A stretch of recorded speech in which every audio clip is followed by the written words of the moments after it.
It is 3:30. If we could take our seats, I would greatly appreciate it. Those of you that would like to have extended conversations, perhaps you could have them somewhere else. That would be also appreciated.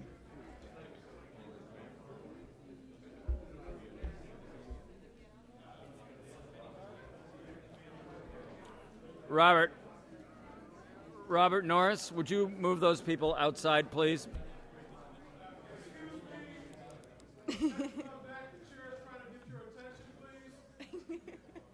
If you need to talk, go outside because we're about to commence this meeting. It is August 10th, the year 2012. It is a few minutes past 3:30. I'm going to call to order the FORA Reuse Authority. And I would request at this time a roll call. City of Carmel by the Sea, Mayor Burnett. City of Delray Oaks, Mayor Edelin. Here. City of Marina, Mayor Pro Tem O'Connell. Here.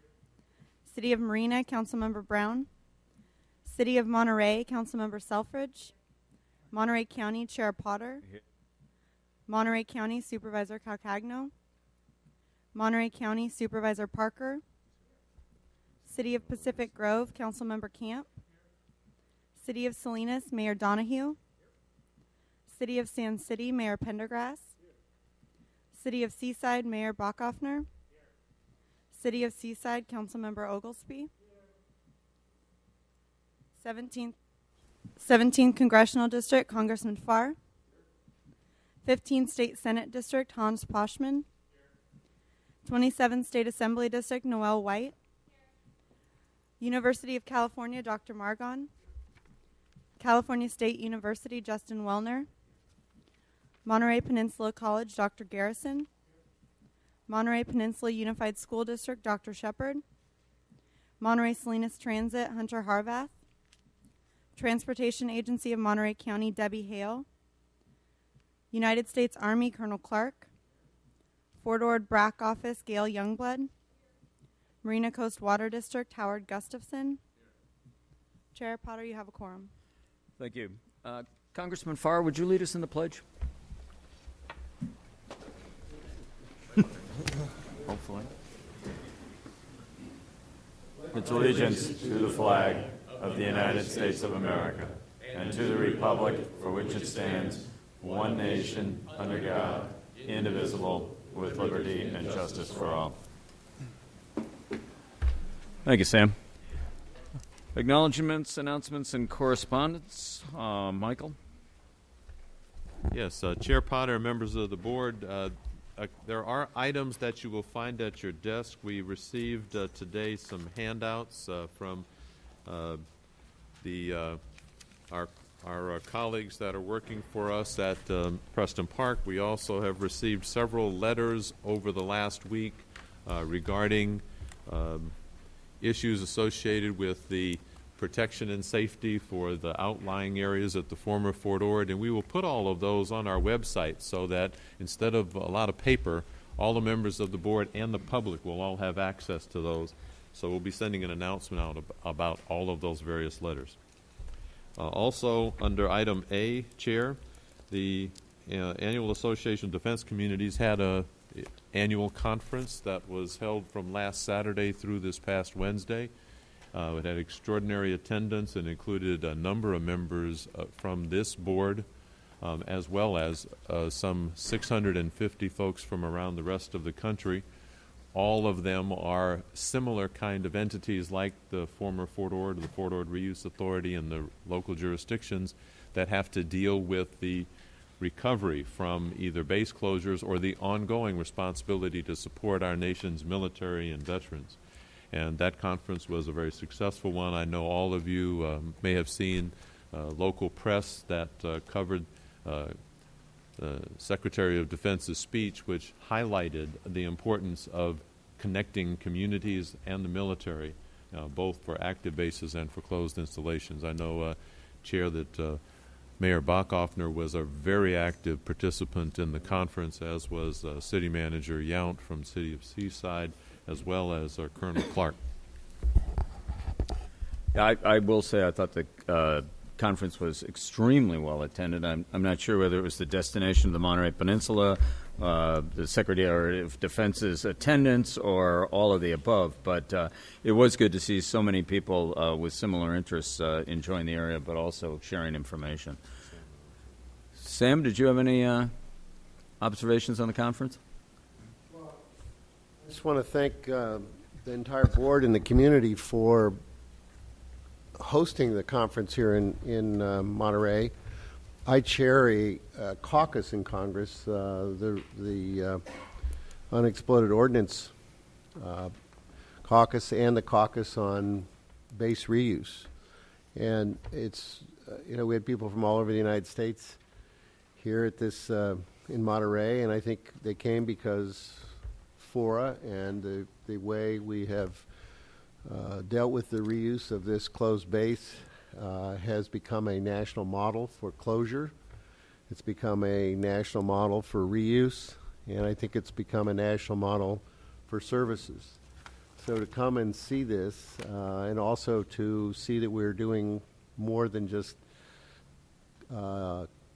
dealing with closure of a large military base, but if you pick up that pamphlet over there that says Team Monterey, we still have almost a dozen military missions in this county, which the Department of Defense and along with Homeland Security through our Coast Guard are spending still $1.5 billion in Monterey County just from those on those agencies.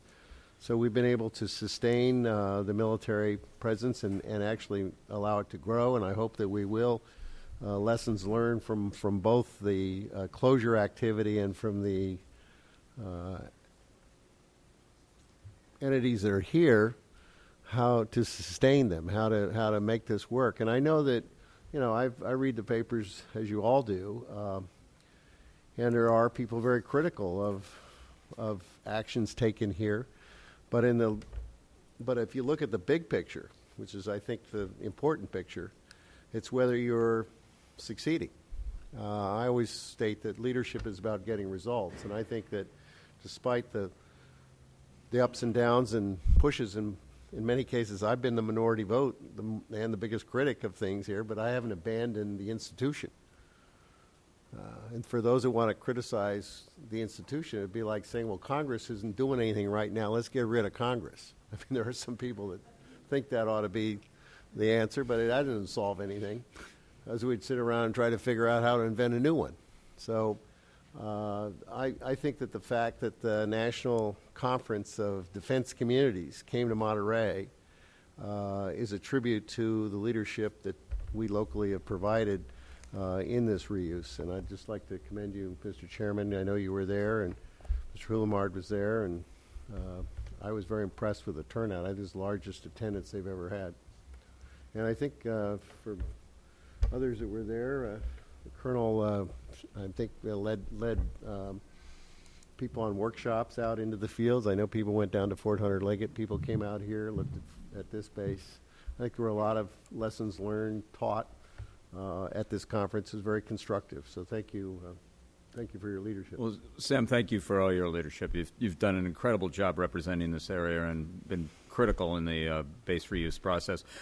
Just speaking briefly to the larger issue of the military community and its impact on the greater Monterey area. I just came from Captain Alan Poindexter's memorial service at the Naval Postgraduate School. I'm abnormally red in the face from having sat for an hour in the sun, but I will tell you there were many hundreds of people there from across the community. Colonel, you well know, from across the Monterey community.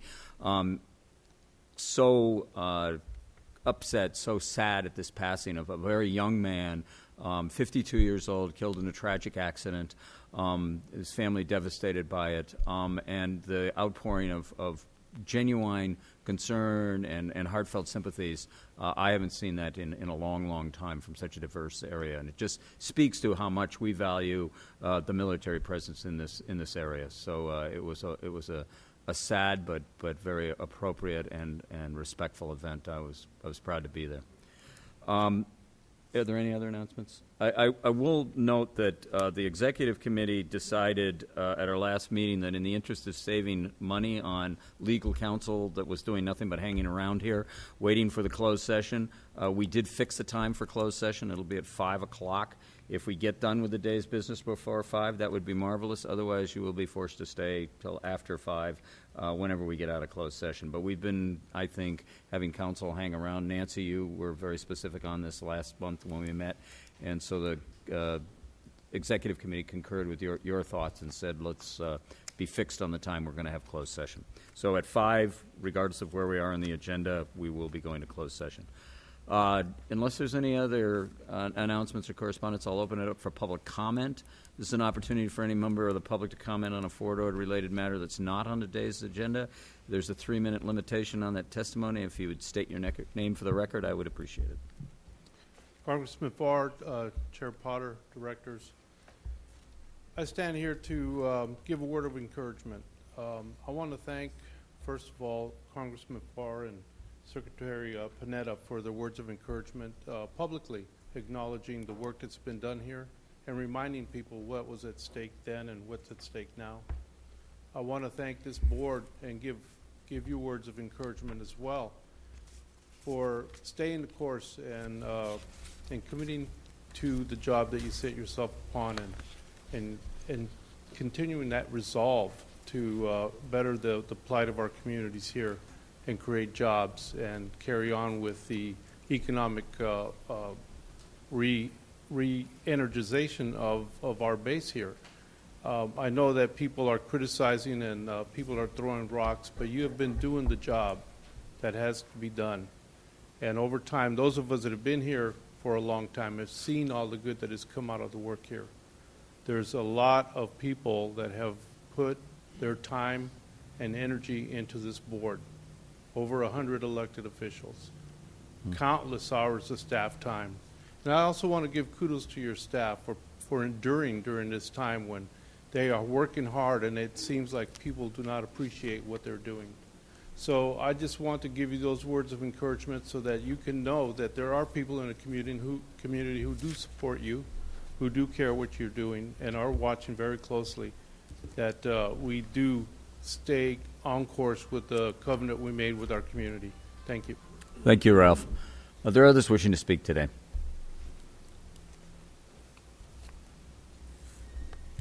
My name is Levon Stone. I'm the Executive Director of the Fort Ord Environmental Justice Network.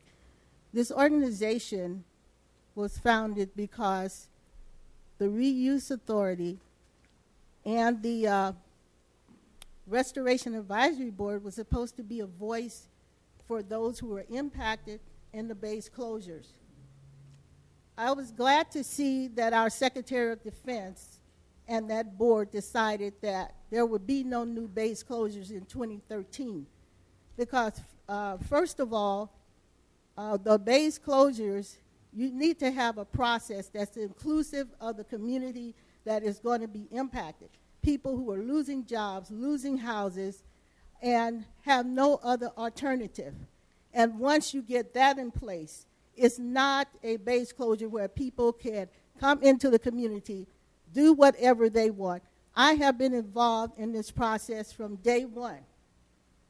I'm the only black female that has been involved in this process. The only female that I know from the public that's been involved in this process from day one, even before we had the Fort Ord Reuse Authority. I have attempted, and we have attempted to work with everyone involved. And I'm still here despite all of the humiliation and accusations and everything else that have come against us. I'm still here because I believe in our government. I believe in America. I believe in our process. And I believe that this can be fixed, and not by silence, but by being outspoken. The community that has been impacted here, most of them don't have any process whatsoever, anything to believe in but to wait and hope that they'll get jobs. We have brought in the Fort Ord Job Training Initiative, trying to show the community that there is something for them, where people were trained, but we didn't have enough. The EPA didn't have enough money to train everyone, only 20 people, and they don't have jobs. I looked at the Herald newspaper today, and they're building houses in East Garrison. They said the houses are for low and very low income people. We have been fighting for that with Congressman Sam FORA forever, when he said we should have 50% low income housing. And all I know is usually when that's said, somebody else comes along, and the people who should get the housing, should get the jobs in the community, they end up on the outside of the process. I'm still looking for us to be inclusive here. I keep hearing about a new process that will be coming up. We're talking 20 years down the road here. I lost my job working at Fort Ord, so I'm here. I just hope that we will do what we're speaking about, and all the whoever's doing the criticizing or whatever, the truth is plain, the truth is there, and it cannot be changed. I was not at this function on the weekend because we can't afford to be there. So in other words, we cannot afford to really be a part of the process where people are making decisions. Thank you. Thank you, Levon. Is there anybody else wishing to speak? Good afternoon, everyone. My name is Faye Stallworth. I'm the Director of Patient Care Planning and Business Development for the VNN Hospice. VNN Hospice is a 61-year-old organization, and we do about 75,000 visits a year. I'm here today to ask for your support and to disseminate to your constituency our one-day conference on We Honor Veterans. We are committed, the VNN Hospice is committed to serving our veterans. It's a one-day event. It's going to be held at the CSUMB, and thank you, Executive Officer, for allowing me to speak today. And so I would like, each one of you has a flyer. If you need more, please let me know. The contact number is there, one of my staff, Jane Russo. So please give my office a call, and I'd like to ask for your support. Thank you, everyone. Thank you. All right. Next speaker.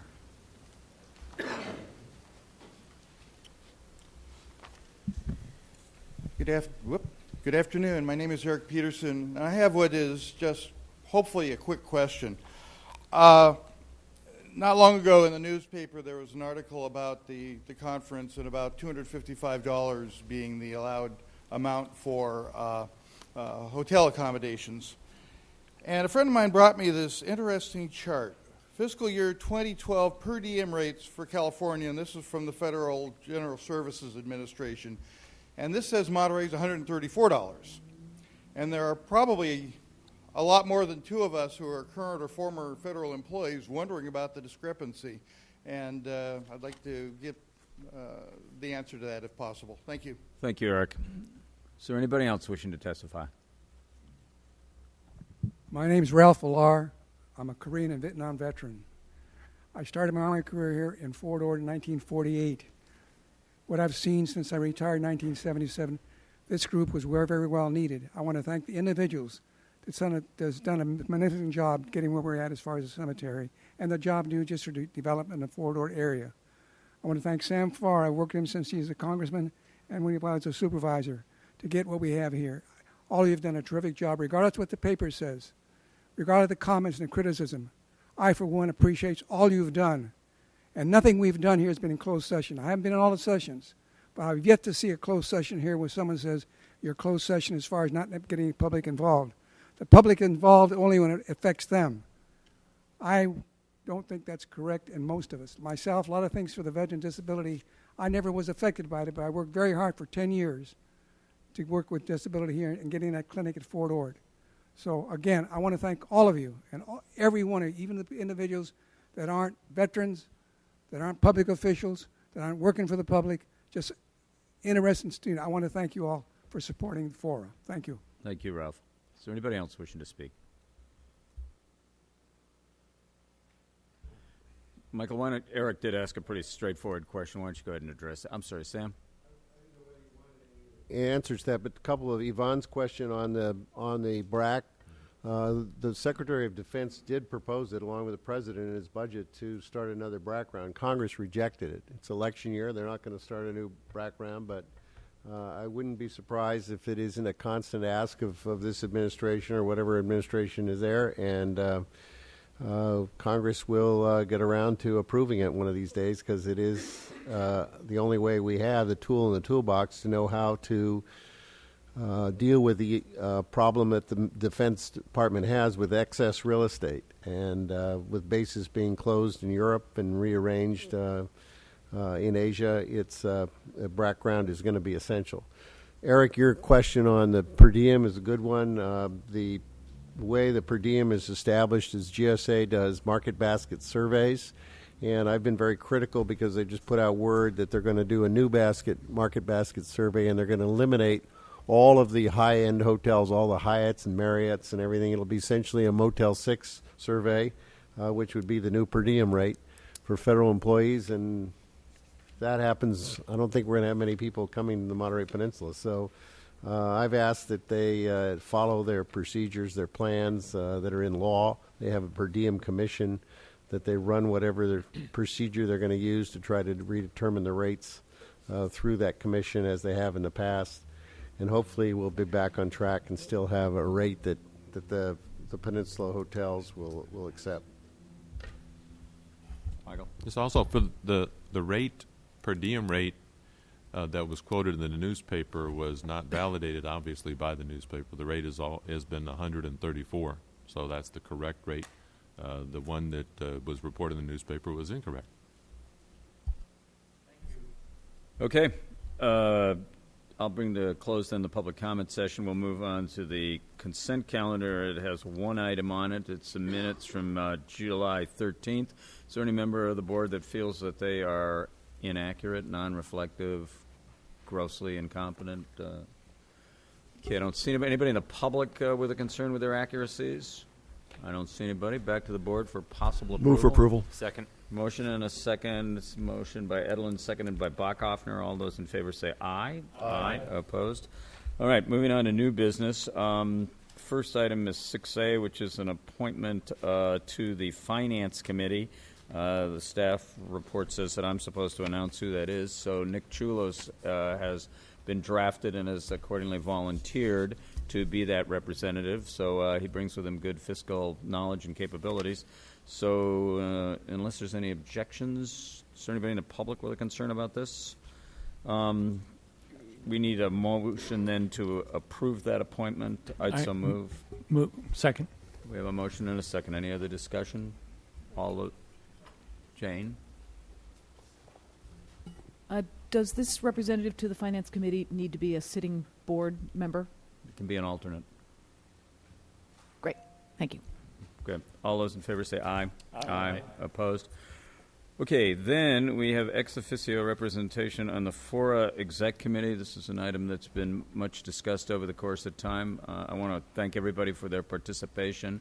Michael, do you want to just synopsis what's before us?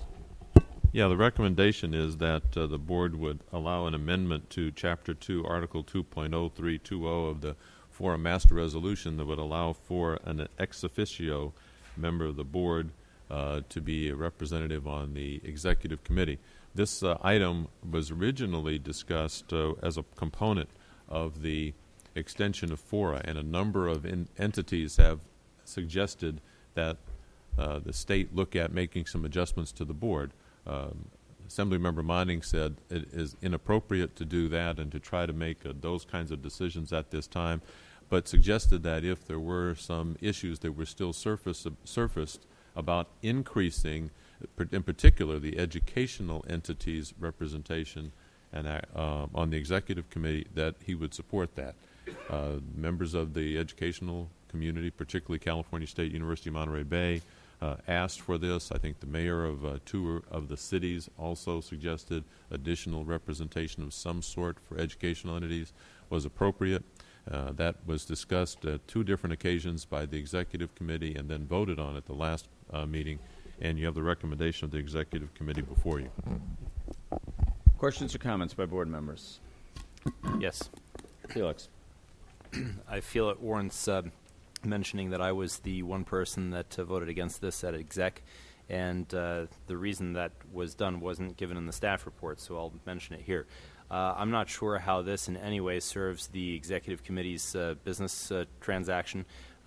We habitually allow for a lengthy public comment from the ex officio members that seek to address the executive committee. Hasn't really been explained how this is going to improve the workings of FORA, either at the executive committee level or the recommendations that the executive committee brings to the board for action. So I think it just adds another possible layer of confusion.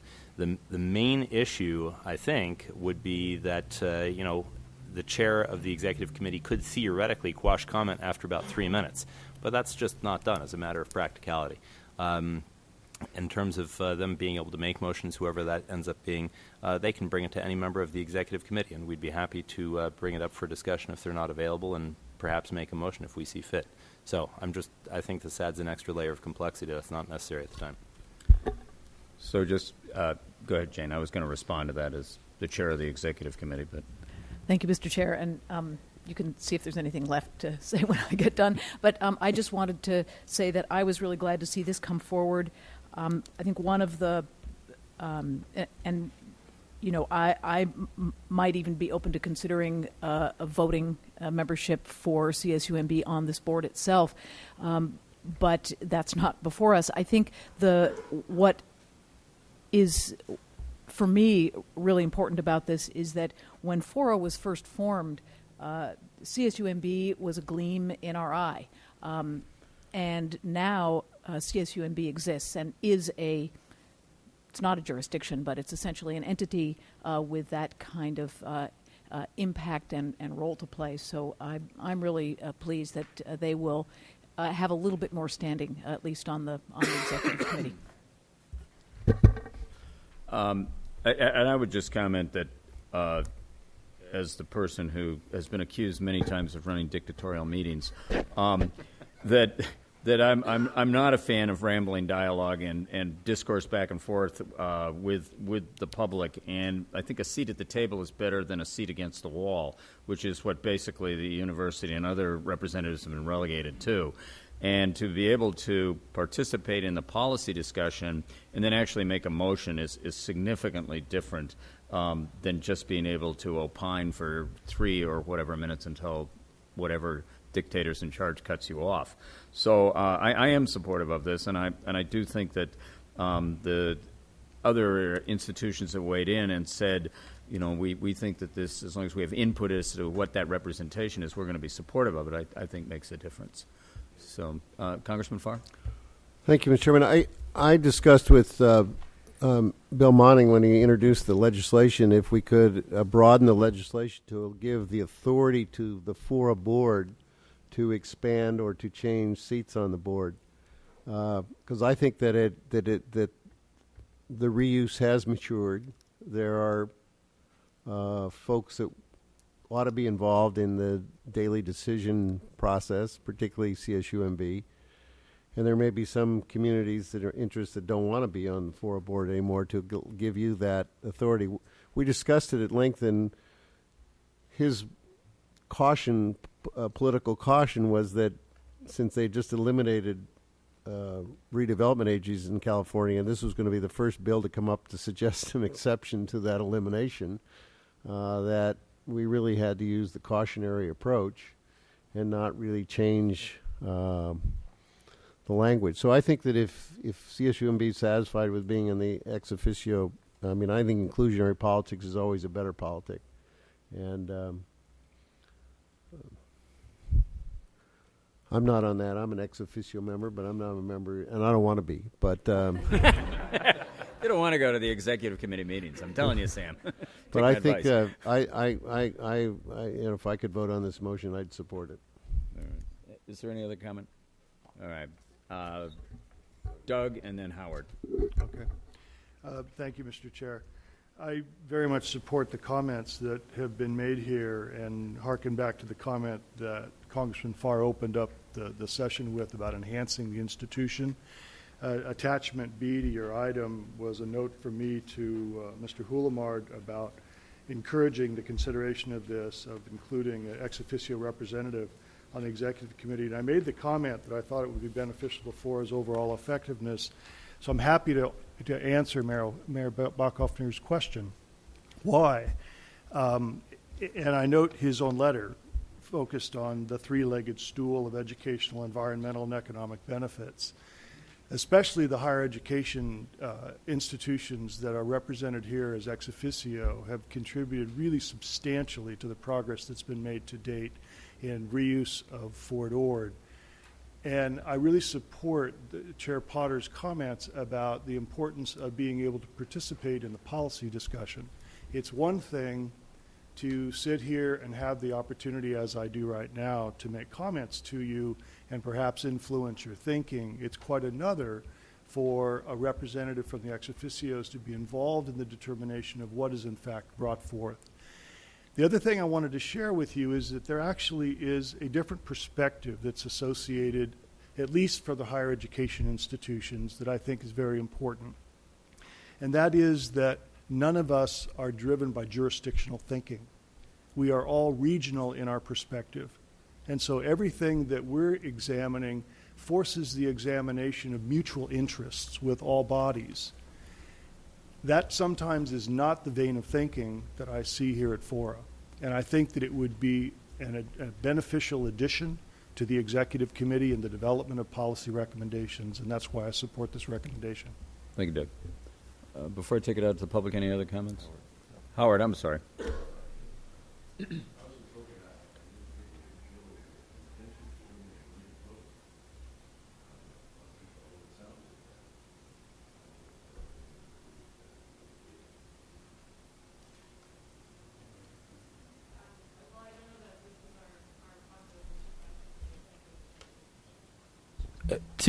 Yeah, there's no intent on exclusion. The emphasis is on the educational component. So, yeah, there's no exclusion. Absolutely. Jerry? When this bill first came up, it was going to be exclusively for the educational institutions, and it was widened to ex officio. We were concerned at that time that every ex officio member here would be rushing to get on the executive committee. And we'd go from a small kernel to about 30 people sitting in a small cramped classroom. And that rush did not occur for some reason. People don't want to have extra meetings, I guess. So CSUMB deserves a lot of credit for volunteering to putting in the extra time, and we welcome them on the executive committee. Okay, Ian. Of course, we welcome all types of voices on the executive committee, and we welcome CSUMB on there. But I'm glad that we made the changes for it to rotate between institutions and entities. But when we start talking about adding votes and voting authority, then that's a different question. That's a different concern. And so I just didn't want it to pass by that. That's obvious, and that because you guys do come with a regional mentality, which we should have, but we don't. And so I need to make sure that our entity is protected, particularly the city of Seaside is protected in that type of manner. But we need to have your vote. We need to have your voice and your perspective. So I really appreciate you stepping up and asking us for this. Okay. Is there anybody in the public wishing to speak to this item? Okay.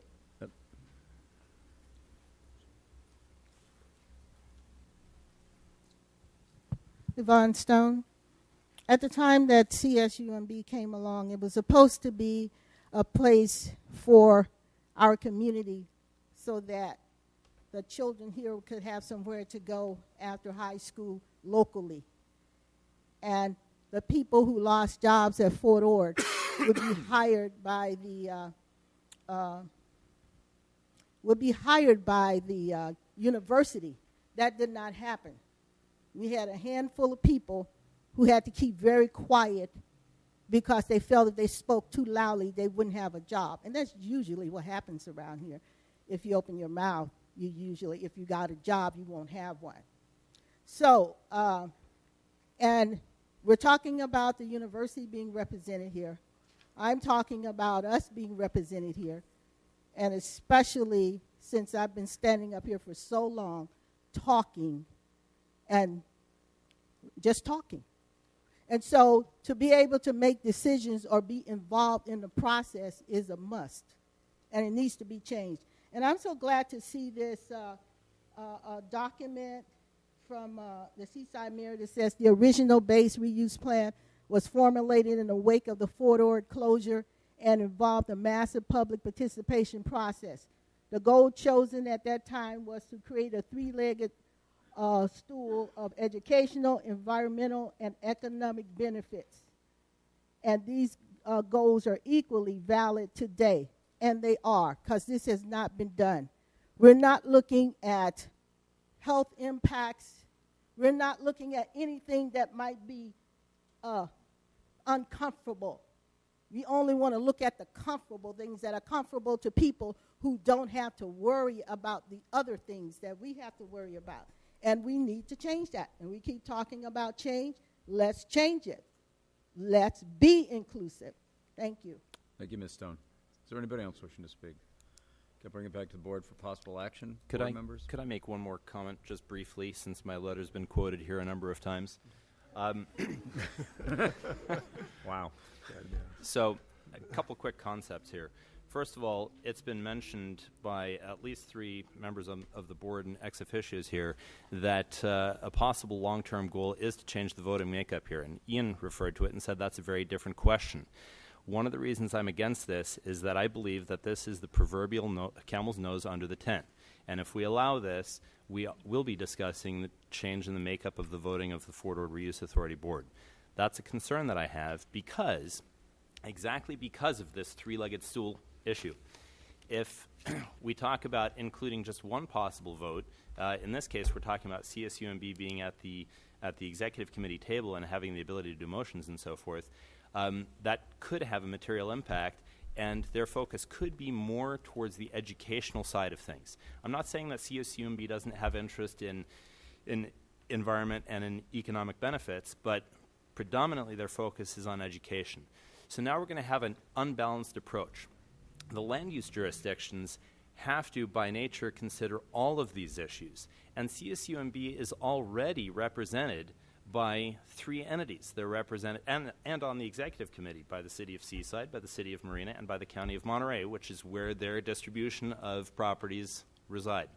So I think this is just overkill, possibly goes to an unbalanced situation where whichever ex officio happens to serve on the executive committee at that time ends up focusing on their particular pet issues and ends up in an unbalanced situation. And I also think it's the proverbial, like I said, camel's nose under the tent, and we could be risking unspooling this entire situation that we have with FORA. I think Bill Monning said it best. We don't want to go in that direction right now. Could cause a whole host of problems down the road. So I stand against this, and I hope you'll join me. Is there any other discussion? Okay, Justin. With all fairness, I respectfully disagree with the Honorable Mayor. And I guess what I'd like to mention is that it does state in the current master resolutions now that ex officios can serve on committees. And they are currently serving on the Finance Committee and the Legislative Committee. So respectfully, we don't think we're carrying this thing too far. And I'd be happy to have a side conversation with the mayor regarding the legislative process and if it would be ever feasible or not to move down that road. And I'd really appreciate if we could have some side dialogue later. Thank you. Okay, the camel has spoken. I move approval of the second the amendment. To the Okay, master well, resolution. we can have a motion. If we get a second, we'll have your comment under discussion. Second. Okay, we have a motion by Burnett, seconded by Selfridge. Howard, under discussion.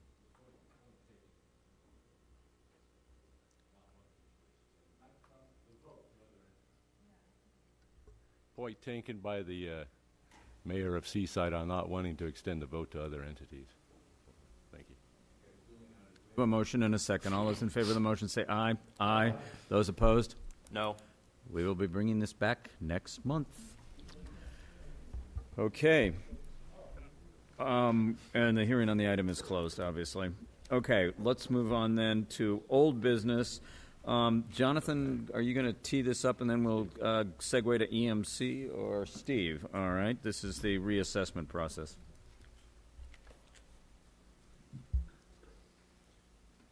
Members of the board, representing the FORA staff, who are the responsible parties for this project. Mr. McBain is the project manager, and he supervised. Could you project a little bit better? Sorry. Testing. Can you hear me? Maybe we can turn the mic up just a tad. Can you hear me now? Yeah, there we go. Okay. The project is being managed for FORA staff by Darren McBain, and he is supervised by Jonathan Garcia. I'm just going to give you a little brief overview, and then the consultant will come up and give you a sneak preview, as it were, of the draft scoping report that is scheduled for release on August 15th. Along with that document will also be a market and economic report that will be released, and the consultant, sub-consultant for that project is also here to give you a brief overview of that. And the way in which the process is being approached, as I said, the report itself will be released August 15th. Is designed for a solid 2 weeks of review by the public and others, so that they can fully digest the contents of the draft report. And then there would be a special board meeting on August 29th at 6:30 in which the public can address the board, make comments, ask questions, and so on. So a very public input-driven process.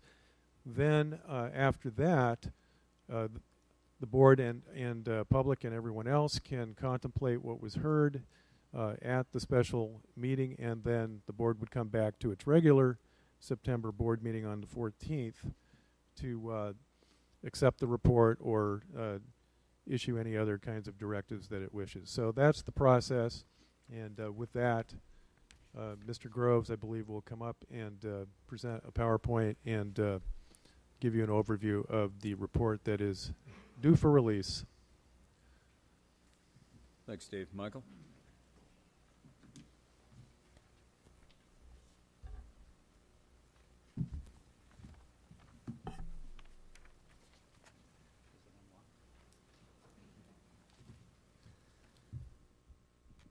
Thank you, Steve. Mr. Chairman, board members, thank you very much. My name is Michael Groves. I'm the president of EMC Planning Group in Monterey. Happy to be here today to represent the FORA board and FORA staff with regard to the reassessment process. We'll have a short PowerPoint presentation today. That short PowerPoint presentation will include talking about the scoping report and essentially the reassessment process that we have gone through, a review of that, the scoping report content, and an overview of the schedule, just to get everybody up to speed on where we are. I have David Zender from Economic and Planning Systems here today to help with the presentation. Richard James is also here from EMC Planning Group to help with the presentation. So I want to thank them for being here and assisting. I also want to thank the staff, Michael and Steve and Darren and Jonathan, for all their hard work over the course of the last few weeks. It's been quite an exercise to put this document together. It's a very large document, and I appreciate the long hours and extra effort they've made to do that. If you remember the mandate, you've seen this slide before. The mandate for FORA to do a reassessment started with the Sierra Club settlement agreement, turned into Chapter 8 of the Master Resolution, and it mandates by January 1, 2013, that a reassessment of the Fort Ord reuse plan occur. With that mandate, we put together a reassessment process. You've also seen this slide before in our kickoff meeting in April. We presented a slide in which we broke down the process into 4 basic steps. The first step is essentially the public input information gathering step. It consists primarily of public workshops, the market study, and assessing or studying the status of the reuse plan. That tiers us into step 2, which is actual preparation of the report, the summary report. That report is currently being produced and will be released, as we talked about, next week. That part of it essentially is combing all that information that we gathered from the public, a part of the assessment of the document itself, the reuse plan document, and putting it together with all its documentation into a scoping report. We will have an opportunity for the public, as Steve relayed, to review that report and have input on that report at the August 29th workshop. The board will then be asked to accept that report, and we move on to step 3. Step 3 is preparation of a reassessment report, which essentially provides future options and considerations for the board regarding the base reuse plan. We will also have an opportunity for public input on that particular report. That will probably occur in another public workshop separated from the normal board meetings in late October. That has not been set yet. And that takes us to the 4th step, which is final review by the public, final review by the board, and acceptance of the reassessment document. The scoping report, as I said, will be released on the 15th of August. It's in production, as I said, currently now. We will prepare CDs of the report and give those to the administrative committee on Wednesday morning, the 15th. It's our expectation that those admin committee members will then distribute that to their various land use jurisdictions. So please, if you're a board member, make sure you ask for your CD so you can get that early on and have time to review it. You have basically a 2-week window in which to review that document, and we will have that August 29th meeting. Hard copies will only be made for FORA's desk and possibly a couple of library locations. We're only going to make 5 hard copies. They're extremely expensive and extremely large, so we did not want to cut a lot of trees to do that. And then a copy of the entire report will be available on the website at FORA, so you can always look at it there. The scoping report, again, the intent and purpose of the scoping report is to have it be an informational report for the public, the community, and for the FORA board. It is based on 3 basic segments of the report: public input, the market assessment, and a review of the base reuse plan. Let's talk about that first component or first segment. The first segment is the public input component. It started with a kickoff meeting in front of the FORA board on the in April of this year. That kickoff meeting, we made a presentation about the entire scope, how we were going to go about it, and what we thought the schedule might be. That led us into 5 public workshops. Those workshops were each co-sponsored. You can see the co-sponsorship of the workshops by the emblems that are up there for each of the jurisdictions, the logos. We had 403 participants at the 5 workshops.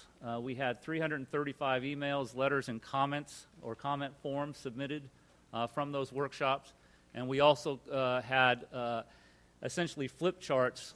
Every workshop, after we did a presentation in those workshops, we broke it down into small groups, and each small group recorded on their flip charts their issues and concerns. We have basically photographed those, so we have everything from the flip charts as well as all of the emails, letters, and comment forms included in the scoping report. So if you're interested in one individual's particular comment, you will be able to find that comment. That is our hope. We hope we didn't miss anything. Also, we put all of the workshop information onto the website, FORA website, so all of the maps that were distributed at or viewed at those workshops, the handouts, and anything else, PowerPoint presentations alike, all are on the FORA website as a part of the public process for those 5 workshops. In the scoping report, we tried to make an attempt at linking the public input to the potential future base reuse plan considerations by taking the basic themes of the public input and comparing those to the objectives in the reuse plan. It's a first shot at doing that. It'll be an interesting table to take a look at as a part of the scoping report. And then lastly, future public participation opportunities I've mentioned. We'll have the 29th public workshop. There will be no presentation at that workshop. And the idea about that is it's really about the public giving input to the board.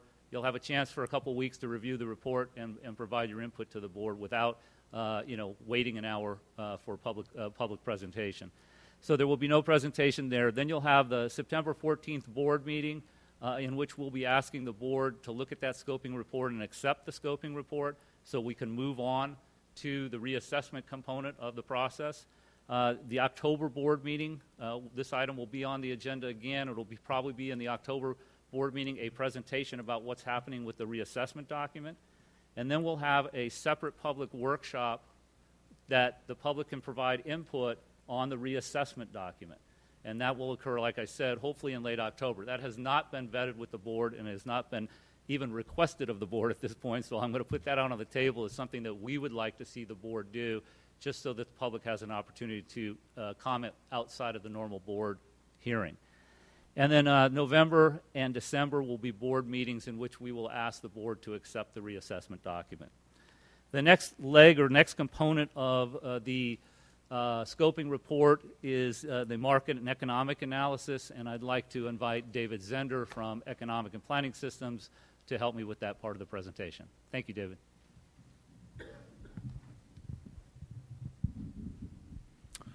Good afternoon, Chair Potter, members of the board. I'm David Zender with Economic and Planning Systems, and as Michael mentioned, I'm going to give you a bit of a sneak preview of the market and economic assessment.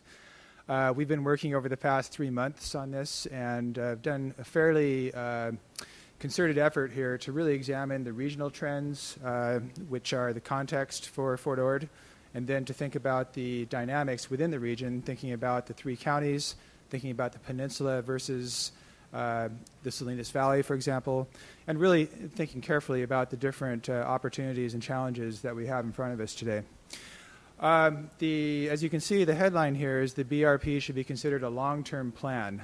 Current employment and population projections require roughly a 40-year build-out period. What we're looking at is something to the effect of between 1/2 and 2/3 of the projected development or the sought-after development and jobs being realized over the next 20 years. What this means is, along the way, we may have some temporary imbalances, for example, between the level of housing versus job development. This is a normal evolution of a base. We've worked on probably about 20 different military bases around the country, and it's not unusual to see housing pull out ahead of job development and so forth. The real key, we believe, is that at the end of the day, your base reuse plan vision constitutes a viable mix of development, that the development relates internally and serves the region well and provides access to all of your population sectors in terms of job opportunity and housing opportunity. And we believe that the base reuse plan overall does a very good job of that. It's just that given current economic conditions and looking at both the short and longer term, it's going to take a while to realize that level of balanced growth. So a few of the kind of sub-headlines beneath that larger finding. The first thing I'd like to say is that the prospect of a somewhat longer time frame for reaching build-out does not necessarily mean that any given project is guaranteed to succeed or to fail just based on those regional expectations. Projects are still going to move forward on the basis of their own merits, how they position themselves in the region, how well they tap consumer demand, and how well they really can control costs and be attractive to the consumer body. As we look at the different regional conditions that are really key here, the first thing is that the county and its cities are increasingly bifurcated. So we are seeing a growing divide between the upper income ranges and the service worker population, and the middle class of the region seems to be slowly sort of receding. And I think that's an important point, and we have to address that through our economic development and housing initiatives. It's very important to have a fully functioning economy that's not bifurcated in this way. The region's research strength is remarkable, but it's also remarkable in terms of how little of that research strength has translated to job demand. And we think this becomes a major initiative going forward. In order to realize the level of housing growth that we think is possible, we're going to have to realize job growth. And that's going to require even more leadership. There's been great leadership in this region in terms of trying to marshal and to synergize the different research institutions. This has to be done even better. It's critically important that we have a local job base that features export jobs, jobs that export to outside regions and create the wealth locally here. To supplement the other facets of housing demand that include commuter behavior to the Bay Area, move-up housing from existing communities, and retiree demand. So we really need to have bolstered economic development here on Fort Ord and throughout the region in order to realize the vision of the base reuse plan. A few other notes here in terms of the residential markets. Right now we're in a period of time where consumers are very, very price sensitive. And so the development community is following suit generally by reducing home prices 25 to 30% from where we were, say, 3 or 4 years ago. That adjustment is most likely permanent, at least for the next 5 to 7 years. And the success in marketing housing on Fort Ord is going to depend on the ability of developers to feasibly offer units that are in this a reasonable price spectrum relative to the jobs that can materialize here. So, we're seeing in the case of lower price units, there's a pent-up demand. And then there's sort of a sweet spot in terms of, housing that's appropriately priced for professional, technical, and educational and other jobs that are going to emerge. And so it's just really important to calibrate the housing prices accordingly.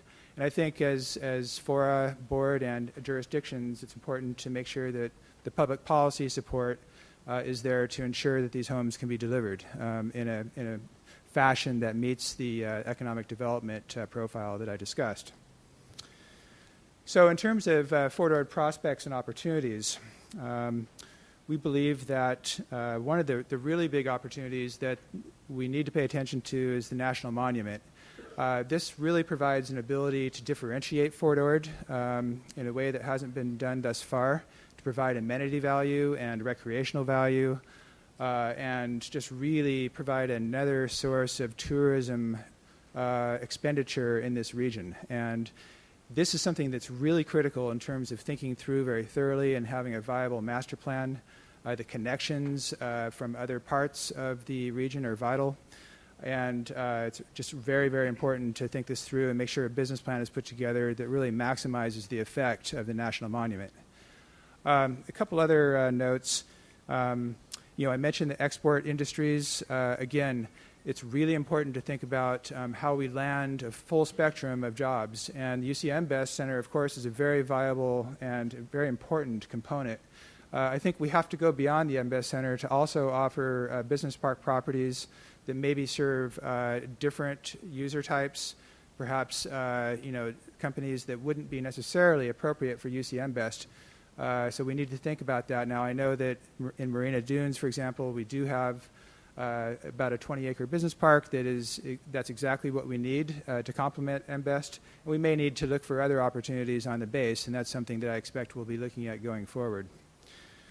The other thing is I think it's just very important to ensure Fort Ord presents its best face to the outside community. It's very important to minimize risk and to maximize positive perception of the base when you move on to the base from the outside world. And that means perhaps a little bit more thought given to how we screen partially completed or blighted conditions that may not be well understood by the outside world when they enter the base. Just thinking and anticipating how the consumer sort of reacts to the visual experience coming onto the base. And I think that's a very important part of inducing consumer demand as we move forward.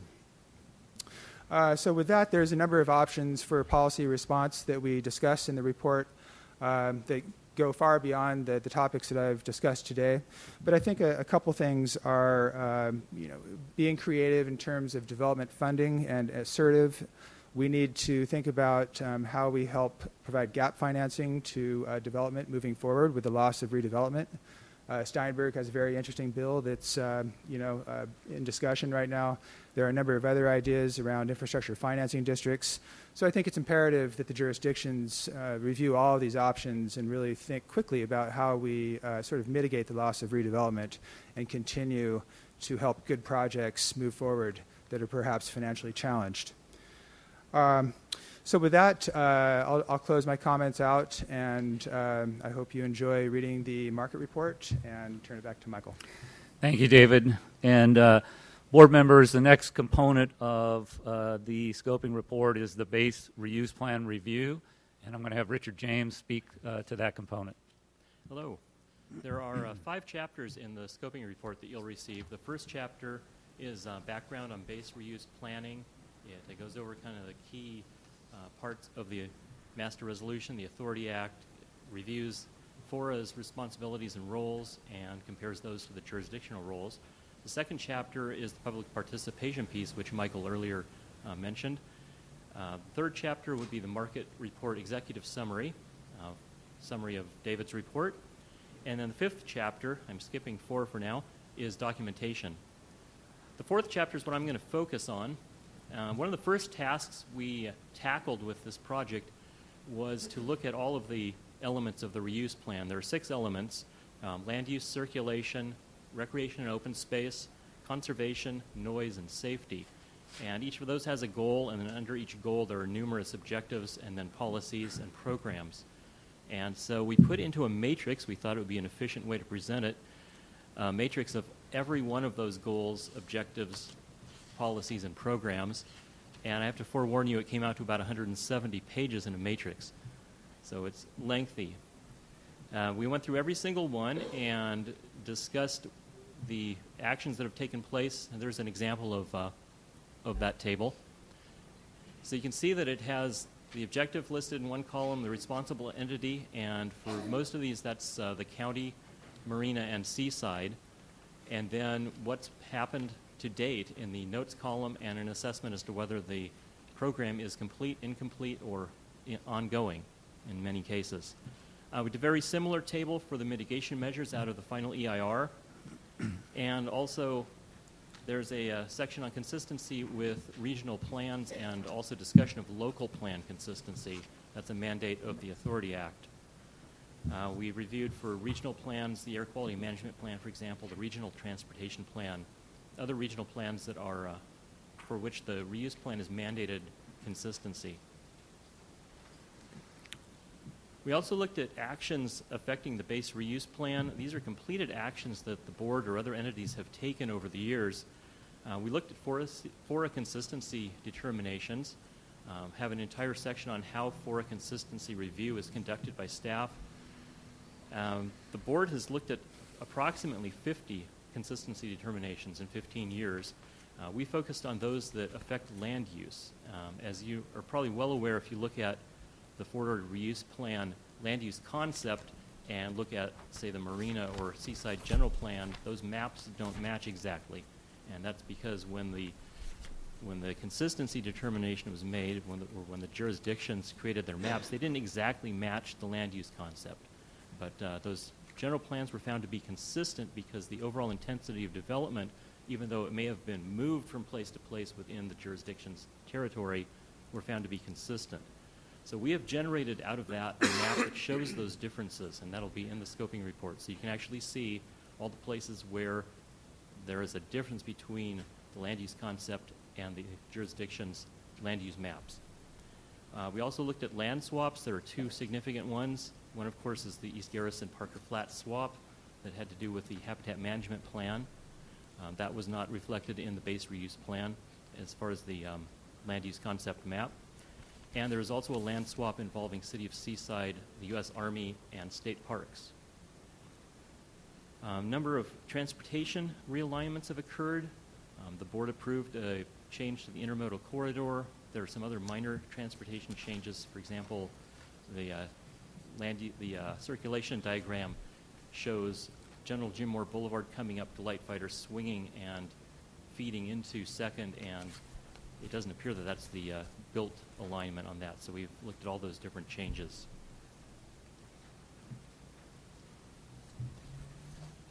So the next part of the scoping report is kind of a compendium of topical issues, and each of those involves some discussion, what's happened up to date so far from 1997 to date, what's occurred and related to each of those topics. We summarize the public comment that came in on those topics, and there are a few observations where we felt those were appropriate to make. First three are kind of transfer-related, hazardous materials cleanup, and a summary of everything that's happened as far as cleanup of munitions, groundwater contamination, lead contamination, some discussion of asbestos and lead in buildings, that type of thing. We've talked about building removal and the FORA process. FORA actually developed a model program for building removal and is implementing that as they go along. We have some summary maps that show which buildings have been removed, an estimate of how many altogether out of the total number that were on the base at the beginning. And then a brief summary of total land transfers that have occurred to date. The next two, traffic and water supply, are discussed in terms of constraints. Very interesting, we went back and looked at Caltrans data for Highway 168 and 218 and discovered that a lot of segments of Highway 1 have lower peak hour traffic now than they did in 1997, which came to me as a total surprise. But I do trust Caltrans can count accurately, so we've presented that data. Water supply, we have a whole discussion of the water supply numbers, the limitations in the base reuse plan, what those mean. We've looked at seawater intrusion, and because that's one of the constraints on water is the 6,600 acre-feet per year, plus there's a provision for if seawater intrusion is not further adversely impacted by water use. The report goes on with a summary of jobs. That's information out of David's report. I believe there are 3,800 jobs on the base right now, not counting construction and temporary jobs. About 2,300, is that correct? 2,800. I think it's 2,800 new jobs have been created since Fort Ord was closed. We have a review of real estate redevelopment, and that's in categories of housing, commercial, and institutional. Review of what's happened to date in each of those categories. Infrastructure development, including roads, utilities such as stormwater and water infrastructure development. Habitat protection, open space. We discussed trails, how much land has been set aside under various jurisdictions, and provide some maps of those. And cultural resources are addressed in terms of historic resources and in terms of Native American. There's a lot of public comment on the Native American Cultural Center, so that's addressed in there. We looked at population projections just because there's some concern that the projections in the base reuse plan may have changed, and in fact they have. Some cities on the peninsula actually lost population since the base was, since the base reuse plan was published in 1997. Seaside Marina, minor increases, but some of the other cities in the outlying area like Pacific Grove, population has decreased in that period of time. Michael said we only printed a few because of the length. The appendices fill a pair of 5-inch binders, so there's a lot of information there for you to go over. The first two appendices are pretty short, the Master Resolution and the Authority Act. Appendix C and D present all of the public outreach and input information, including every single email and letter that came in. And there's a table that summarizes by name of submitter with, I believe, a hyperlink to their email, so you'll be able to quickly go back and forth, and categorized by some topic areas that we developed. Appendix C will have the entire market report. Appendix F has the board packets from the key FORA consistency determinations. And then lastly, we've got a CD put together, which will be put up on the website in one convenient place with reference documents. And those include everything from the initial base reuse plan from way back when to a lot of other interesting things like records of decision from the Army and so on. Background information that we thought would be useful to have at your fingertips. Some of those things are hard to find on the internet, so we put them all in one place for your convenience. And now back to Michael. Oh, I got one more slide. Okay. I just wanted to close by, I want to close by mentioning or reiterating that this is an informational document. It's a two-step process. There's the scoping report and then the final reassessment document. This is an informational piece. There isn't anything in here that's, here's what the board should do or here's what we should do to change the reuse plan. There's nothing of that sort in this report. This is a lot of background information, a lot of bringing up to date the circumstances of the reuse plan in the Monterey Peninsula, the market study results, and that overview of the programs and the mitigation measures and how much has been accomplished to date. Thank you, Richard. Appreciate it. Thank you, board, for being patient. Our last slide is the schedule and just a review of the schedule. If you remember, we started in April. We're now in August. Everybody knows that already. We have a public input piece. If you see in August, there's a little asterisk next to it. It says Public Input Workshop, Wednesday, August 29th, 6:30, right here in the FORA boardroom. And then we would like to see any written comments submitted to FORA by Tuesday, September 4th at 5 o'clock. And the reason we want that to happen is we want to go before the board at the September board meeting and have an addendum of some sort with those comments in it for the board to consider. And we also want to be able to move the process forward from scoping to reassessment. So you can see the rest of the schedule, board direction and acceptance of scoping report in September. Reassessment report will be started in September and be prepared through October. As I said before, we'll have an opportunity for public input again in October. Board consideration and direction and acceptance of the reassessment report in November and December. That is the schedule.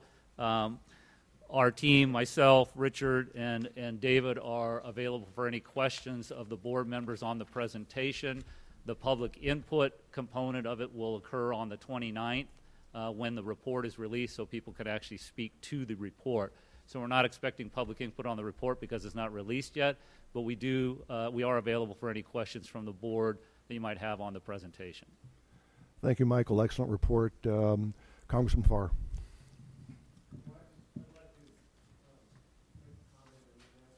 First of all, I'm very impressed with the thoroughness of that report and the way you've made it to be user-friendly. I think it's very helpful after how many years? Almost 20 years of dealing with disclosure, that to get all of that material in one place and array it. I'm very complimentary of that process. The one thing that FORA has the strength and I think the real purpose was the consistency review. And a lot of communities aren't aware of what that is because you really don't have it. Essentially, I guess the most consistency review is the council's review of a planning commission's recommendations.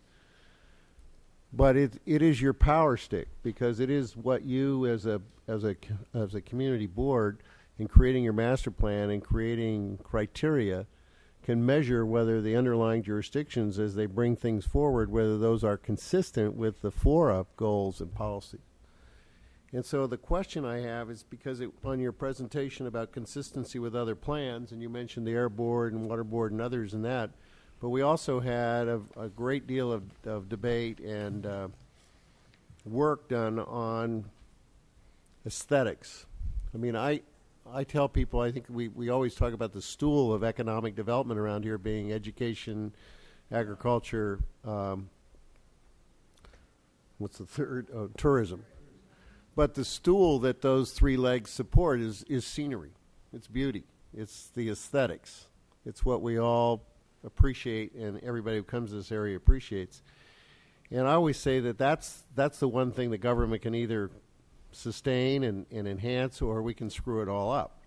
And the history of California is essentially showing where a lot of areas are just screwed up the scenery with sprawl and so on. So here now with this 28,000 acres of reuse, most of it in permanent open space, whatever we construct on the remaining is still got to be consistent with that aesthetics. And you have in here that the consistency review, and then you went into the BRP program review showing that some of the communities have a design corridor overlay areas and visual quality areas in place, and others don't, and still have to prepare those. And so my question is, when you have, as I understand it, is that FORA's aesthetics and design criteria trump that of a local government. That is, when they come in, when the local government comes in for consistency review, and you're laying it up against the master plan and the scenic corridor, for example, because I know we adopted that plan. It's the FORA plan that would trump a local plan. Isn't that correct? It depends on if it's an area where there are regional design guidelines, like the Highway 1 design corridor. As you know, once that's adopted, it sets a standard for each jurisdiction to adopt legislative land use policies that comply with that. The jurisdictions have, in some cases, they are incomplete. That's part of the reassessment process. The consultant is looking at in each case where those are incomplete and how they would be completed. Well, my comment then, and thank you for answering the question, is that I think, as we argue for the importance of FORA, this is an area where I hope you will all lend your best effort, so that in the end, because people who come here won't know what jurisdiction any building or development is in, they'll just know whether it looks nice and feels appropriate. And I think we can never lose the fact that that's the responsibility of local government. It's not state government, not federal government, and it's a wonderful responsibility that the state gave FORA in creating the FORA reuse authority to have that consistency review. And I hope that you will always try to match the mountains and valleys and aesthetics that we have around here and upgrade it. End of comment.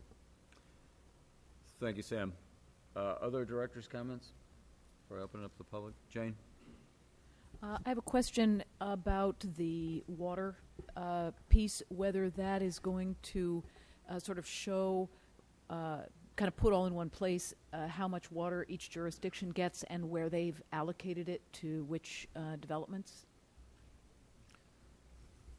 There's a summary table of how much water has been allocated to each jurisdiction and how much is currently used at each jurisdiction. But we didn't break it out in detail as to what each jurisdiction had allocated out to particular projects. Okay. Unless there's any other questions or comments, is there anybody in the public wishing to speak to this item?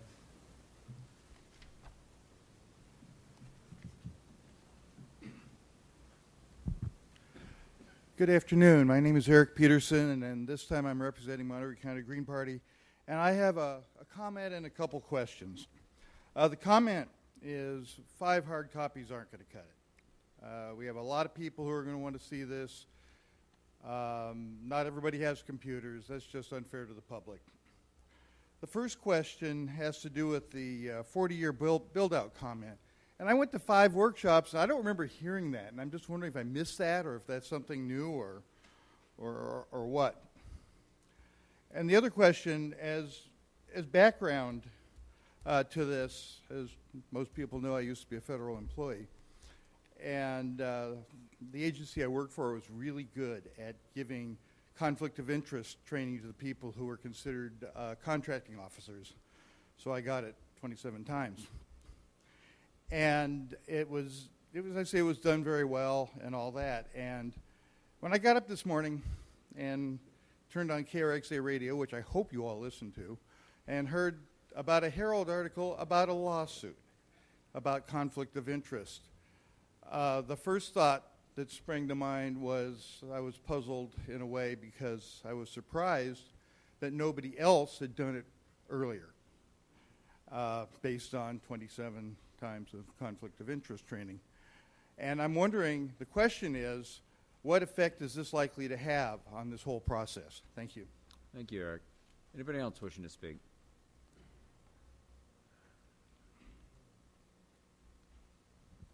Levon Stone again.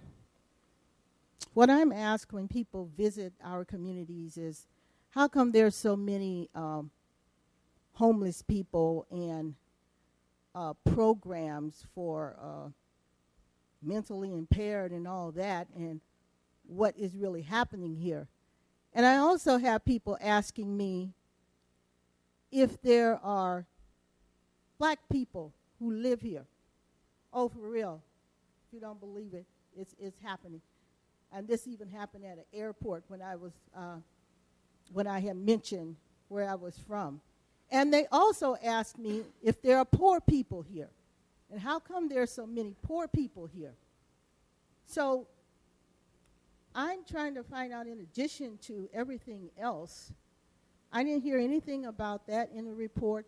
I didn't hear anything about how the report or the, should I say public, or I'll say the community's interests are going to be really addressed this time.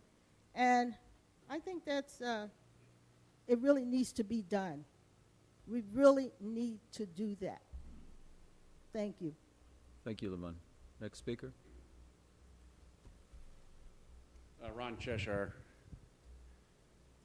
Glad the report's coming out. That's going to be very beneficial for the community to see how we can move forward.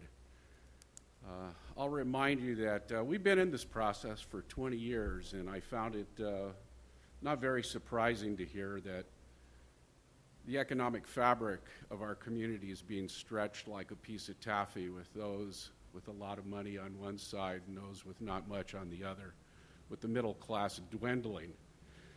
No surprise whatsoever. This community has lost over $500 million per year because of the loss of Fort Ord for the last 18, 19, 20 years, and has not had that replaced. It's no different than if I reached across your throat and choked you and limited your breathing capacity by about 20%. Yeah, you'd have a hard time surviving. And that's what's happening here. Now, I'd have to agree with Congressman Farr here in regards to the aesthetics of the area. Armstrong Ranch is very beautiful. And a lot of Fort Ord at one time looked like Armstrong Ranch. And you might want to have the ability to so-called enhance an area by changing it. But then you're affecting the environment and the ecology of the area. Don't be in such a rush to create another downtown Carmel out on something that once looked like Ryan Ranch or Armstrong Ranch. Let's do a good job in regards to what we're going to do. But watch out what you do. Okay, thank you. Thank you, Ron. Next speaker. Good afternoon. Amy White, Executive Director of Landwatch. Thank you for the report. I look forward to reading the scoping report. I just have a question about timing. It said in one slide that there's going to be a public workshop on August 29th, I believe, and then comments are due 4 days later on September 4th. So I was just sort of confused. 14th. Is the 14th, not the 4th? Right. I think the slide said the 4th. Thank you for clearing that up. The 4th. It says, staff report says the 14th.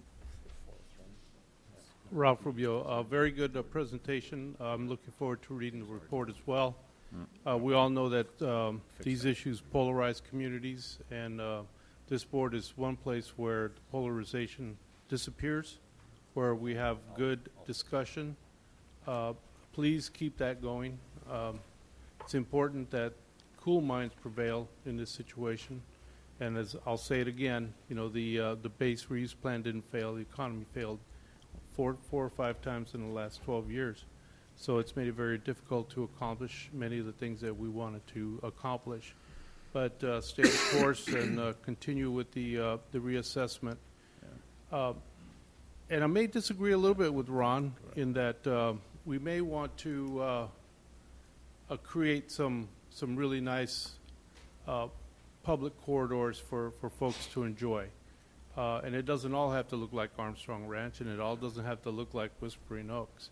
There's a lot of places in the middle where we can create quality projects that include all of those elements. So in trying to protect our positions, let's not destroy what we're trying to do. And I did misspeak, Ms. White, in regards to the public comments were due, you are right, by the 4th of September. It would be before the board on the 14th. So if you want to re-speak after Tom to your issue, I would suspect it's about timing and ability to respond in that period. But I'll open it back up for you after this distinguished gentleman is through speaking.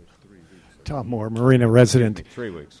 I'm very heartened by the fact that on a relatively short time frame, the consultants have been able to pull together those hundreds of goals and objectives from the plan and do an evaluation of them.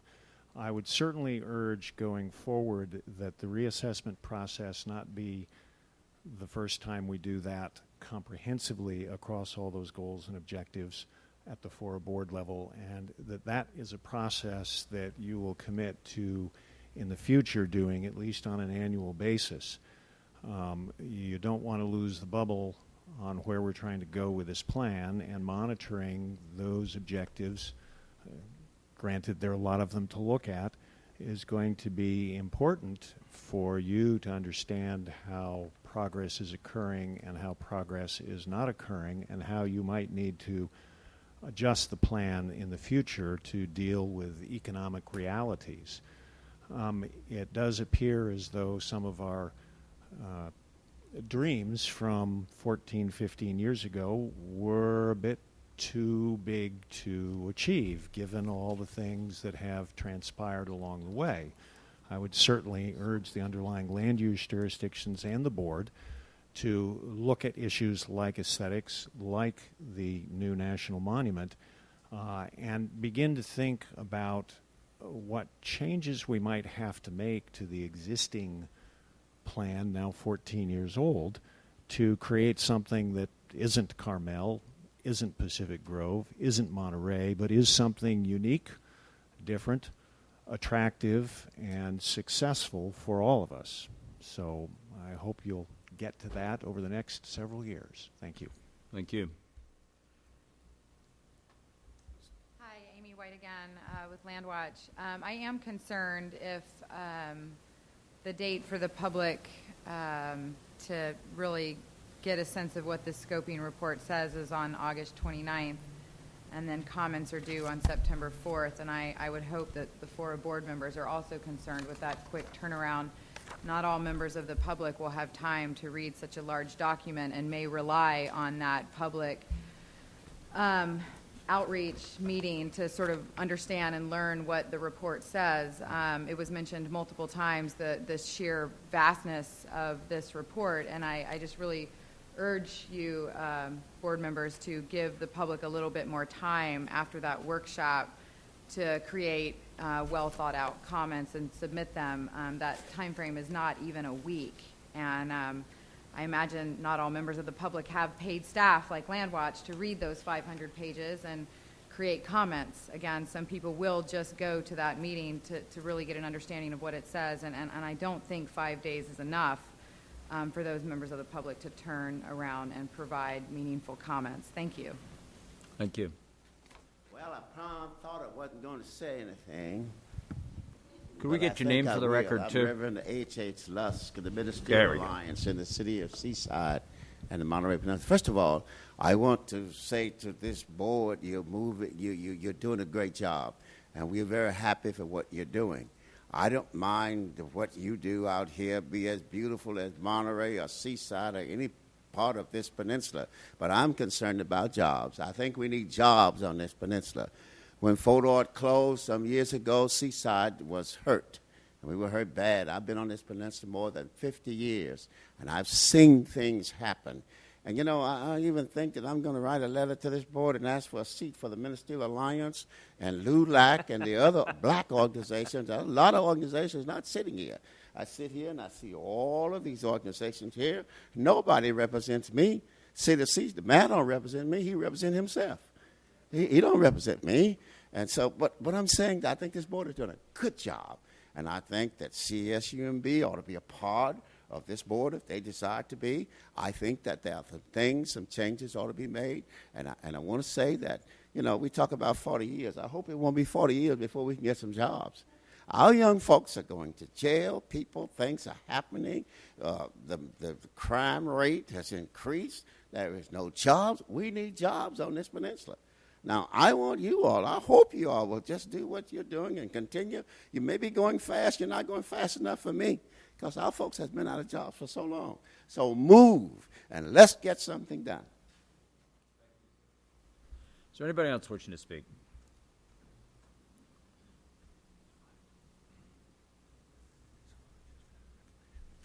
Yes, Gail Morton for Four Door Direct Users. I just want to echo Landwatch's position that 4 days. That actually is 4 business days because you have a weekend in there between August 29th and the 4th. That's not long enough for people to digest and respond after a meeting on the 29th. Thank you. Thank you. Is there anybody else? Well, we only get one chance. But I just wanted to miss this, that we talked about Fort Ord Wild. I don't know where that group come from and what they're talking about. But when you talk about Fort Ord Wild, you're talking about Seaside dead. We need to move, and we need some things done. And I appreciate that, but we don't allow any rebuttal here, regardless of which authority you're representing. Okay. That noted, I close the public comment period and bring it back. Staff, do you have any brief responses to any of the questions from the public?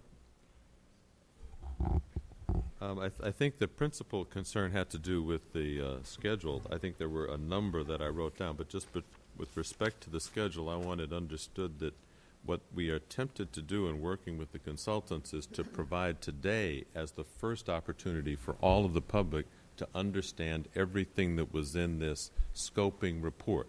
This report talks about the scope of the reassessment and what will be undertaken. It incorporates all of the public comment that was provided. It provides a full and complete summary of all the items that will be addressed in the actual reassessment. And today's the first day that that's being outlined in a way that provides an overview. The actual public document for everyone to be able to review will be available on August 15th, which is 3 weeks before public comment will be due. It is true that there's also an opportunity after folks have 2 weeks to absorb what's included in the scoping report to make comment to this board on April 29th. That's 2 weeks later. And then there's an extended period after that, and we'd like to get comments in by September 4th. That scheduled date the consultant asked for so that all of those items can be addressed and prepared and provided to the board for when it would be in position to review this on, I believe it's September 14th at the FORA board meeting. So in effect, the full time for scoping review starts today and ends on September 14th. And then we move into the reassessment process just to make sure that the board understands what the schedule really is. Jason? So I'm wondering whether it is the 4th the last day written comments can be submitted, or the 4th the last day they can be submitted such that they can be compiled for the board on the 14th, and maybe is there written comments could be received all the way through to the 14th but couldn't be compiled in the same way that those received by the 4th would be compiled. This is Michael Groves for the record. Yes, I think that's a good comment. What we were trying to do or attempting to do was give a window of time between August 15th when the report is released to September 4th, and then be able to compile those comments into a packet for the board. The board's packet typically goes out on that Friday before the board meeting, so it really goes out on the 7th. So it doesn't give us much time if we're going to compile them, and then the board meeting's on the 14th. We certainly could take comments up until the 14th. We will probably have to start compiling those things on the 4th or 5th, and what will go into the board packet will be everything we have by probably the 6th or the morning of the 7th, And then everything after that will have to be a supplement to the board. So we could do it that way. It's just a little more cumbersome. It's not as clean, but certainly we could do that. Well, under direction, it sounds like that. This is an informational item, so no action's an option tonight, but under direction, that might be something to take into consideration. Bill? Thank you, Chair Potter. Could you refresh my memory on what you said on how we get access to the information, the report? Sure. The report, there's going to be a number of different opportunities. We are going to provide on the morning of the 15th to the administrative committee that serves at the board's direction the CDs of the report. That the CD that you will receive will have the entire report on it as well as all the appendices on it. It is a large report. We will also provide a hard copy for FORA for their counter so people can look at the hard copy. And we will have CDs available to go to the libraries. And the CDs we bring to the administrative committee, we will bring each jurisdiction somewhere between 5 and 8 CDs. So you can get it out to your various council members, board members, whatever it might be, as well as your staff to take a look at. So we'll have multiple copies for each jurisdiction. And it will also be put up on the website. And I just want to caution the board just in terms of, just be real with you about this. The appendices alone, to print them in hard copy, cost over $1,500. Okay, so I don't want the board to jump in and say, oh yeah, let's make 100 of these things, because you can do that, but it's a budget issue. So I just want to be really clear with you about that. We can make them. It'll take a while to make them, but it'll take a lot of money to make them. So the question that's going through my mind is potentially a member of the public seeking this information. Can we have a place where they can have a high assurance? The 403 people who participated, that they might have a high assurance of getting a CD relatively early in this process so that they have the full period of time from the 15th to the 4th to be able to comment. And my thought about it is and certainly I'm open to any suggestions from board staff. My thought about it was we would try to make 5 copies of hard copies. We would put those out for a desk, a couple of the different libraries or jurisdictions' desks, depending on what the admin committee wants to do with those, and then put CDs everywhere we can for the public to get access to, and then have a number of extra copies, like 100 extra copies of the CD at FORA's desk to be able to be given out. Okay, other questions? Jane. Thank you, Mr. Chair. The appendices appear to be lengthy. How long is the scoping report itself without the appendices? Richard, do you remember the pages on it? It's not anywhere near the appendices. It's in the hundreds. I believe Chapter 4 is 190 pages. Is that right? 195? No, So 140. significant. 140 or 150 for Chapter 4. Chapter 1, Chapter 2, and Chapter 3 are relatively short. The introduction is maybe 10 pages. The executive summary for the scoping reports, I don't know, 10. The first chapters are short. So you're talking probably a 350 page report, 400 page report at most. Yeah, there's the appendices that are huge. And we didn't even contemplate printing out the reference documents because they're enormous. Yeah, we'll also have a reference document CD. There's only going to be 25 of those made. We'll have those at the various libraries and at FORA for people to look at if they want to look at the reference documents that's outside of the appendices. So it's kind of this tiered level documentation, if you will. Right. Might mention also that all of this information will be posted on the FORA website. Okay. Are there any other comments? Yes, please. Felix. A lot of comments have been centered on the accessibility of the document itself. I wanted to comment on the public's ability to access this body in terms of making a comment.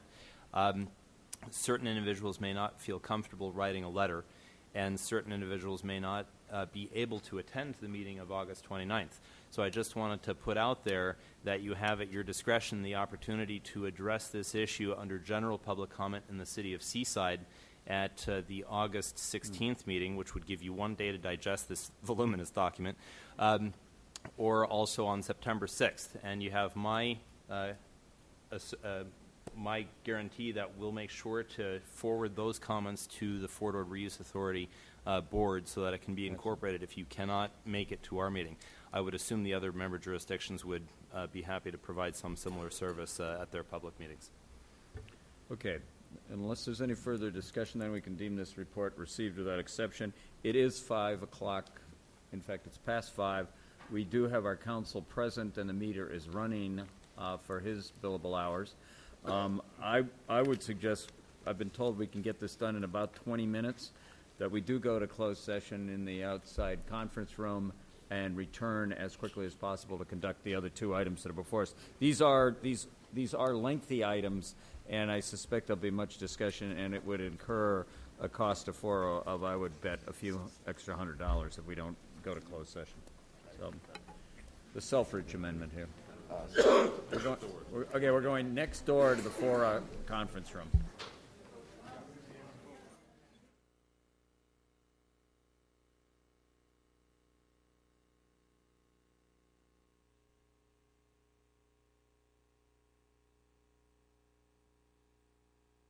We're back. I apologize. Nothing seems to go within the time frame that I have in mind on anything.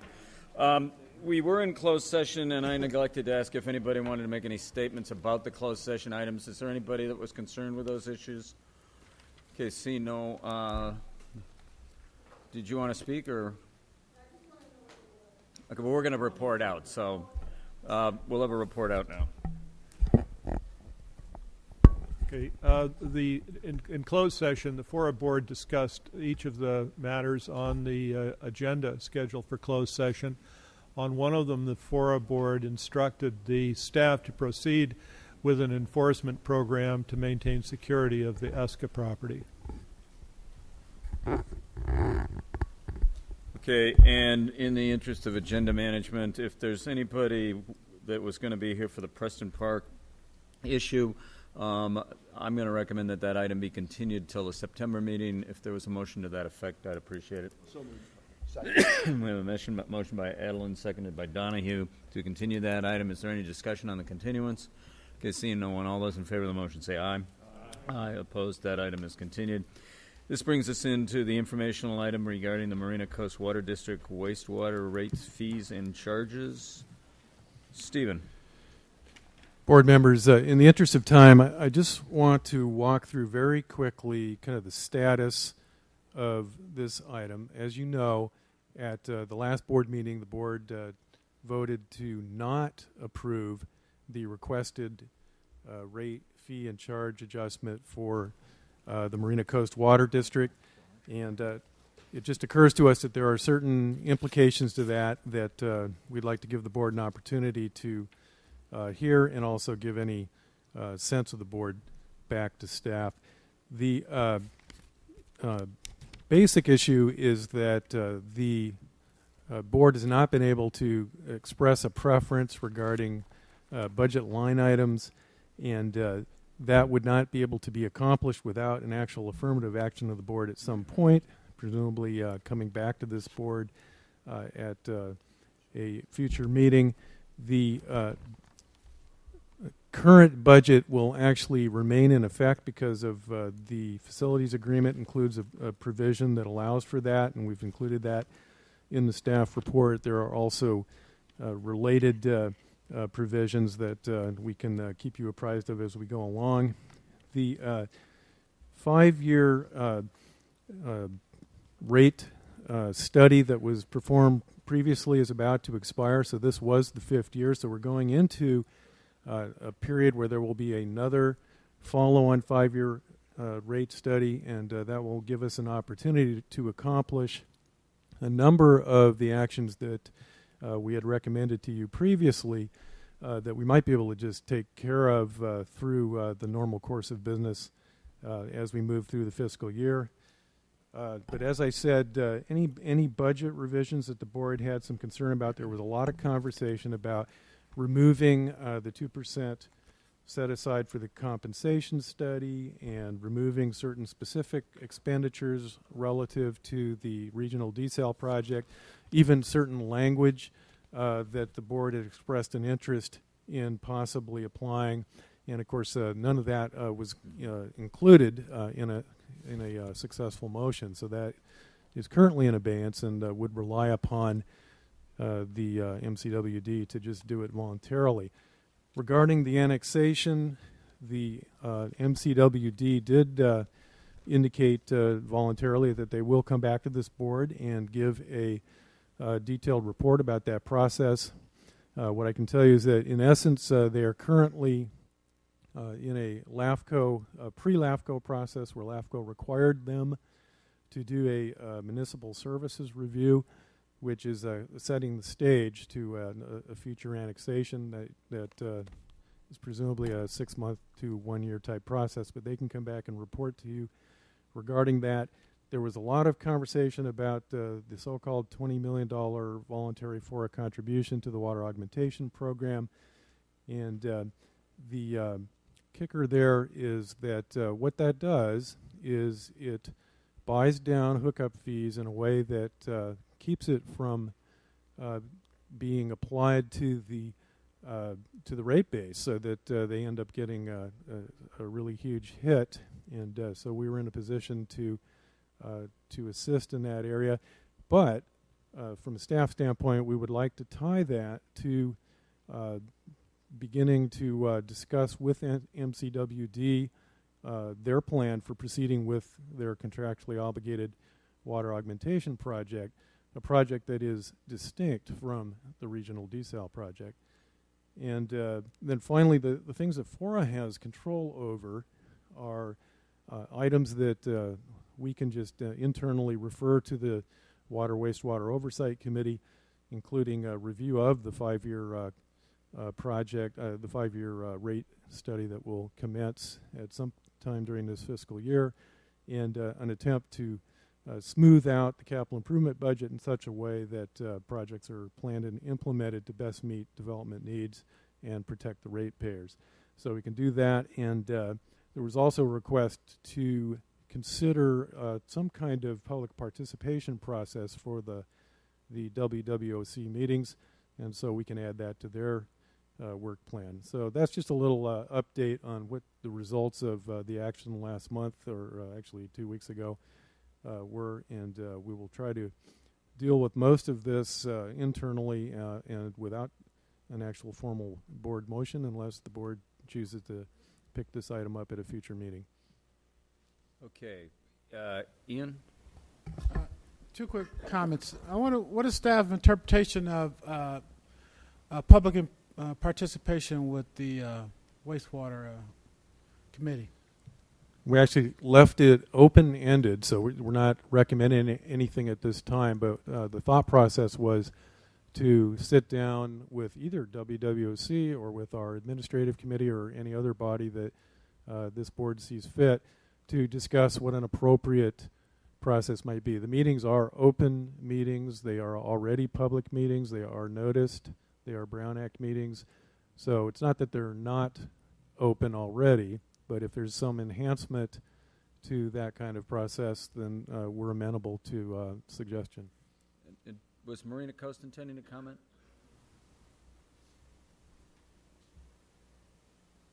Just a short comment, Chair. Is this on? Yes. Carl Nizal, Marina Coast Water District.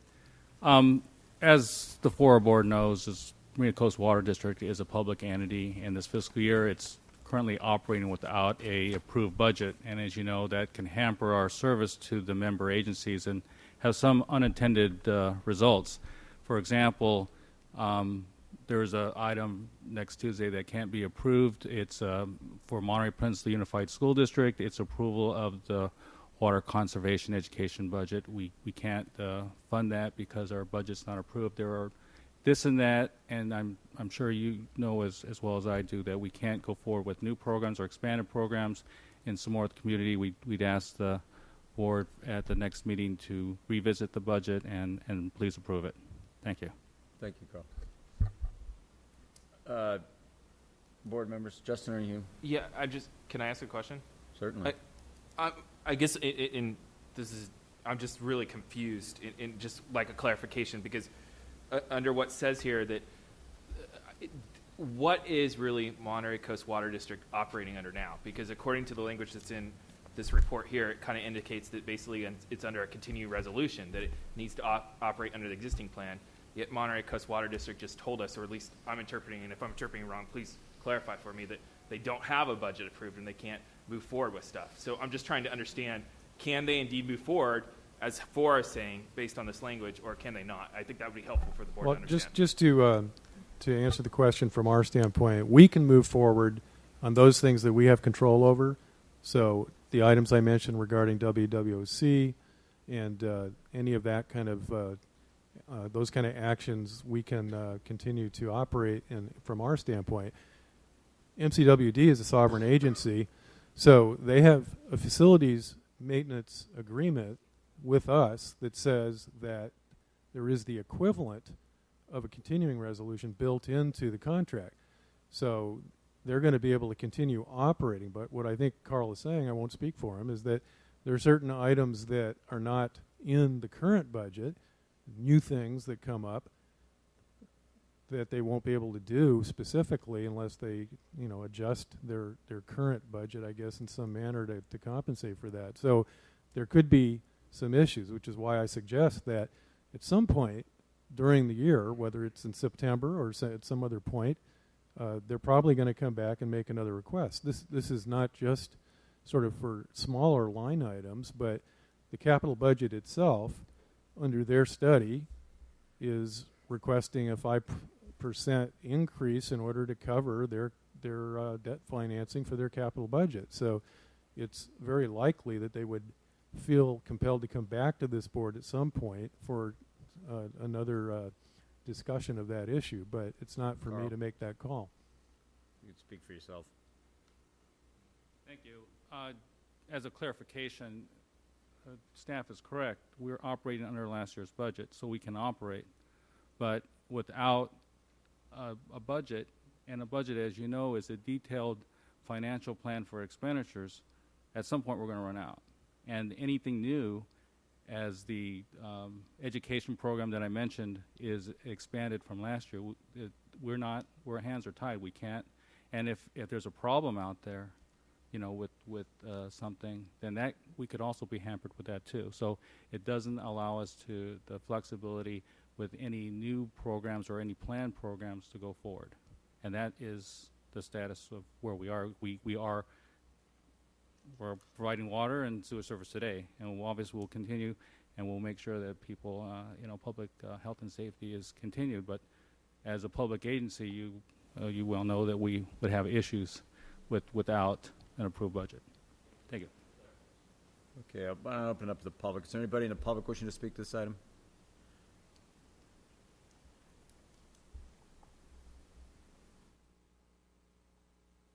Yvonne Stone, Fort Ord Environmental Justice. I'm suggesting that since Preston Park is still not included in the, not represented on the board and not included in the district and not able to vote for rate increases, that those increases come from whatever those developments are and not from the public. Because I don't know what the litigation is doing now, but we've been talking about the fact that we've been charged $50 every month since Preston Park opened back up to the public. And so I don't know what's happening with that, because we were talking about some reimbursements before, but now we're talking about increasing the budget again. And if there is something that needs to go out with the public, then working with organizations like ours who been doing outreach forever to get a document that would be clearly understood by the public about what is going on and when you're having these meetings would be the best way to go. Thank you. Thank you. Is there anybody else wishing to speak?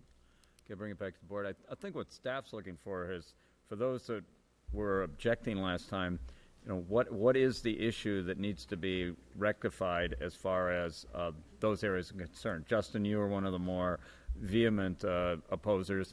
There was a concern by Felix on the 2%. There was a lot of talk about annexation. There was the regional project, the deletion of that reference in there. Those things are all, I think, solvable. I think the issue is if you don't like the way the district operates and have concerns with their managerial efficiencies, how they compensate, those kind of things, you probably want to articulate those and get those out so that there isn't this just agenda of we're never going to give them a budget. And I feel that is something that I heard was that the general operations of the district seem to be a major concern.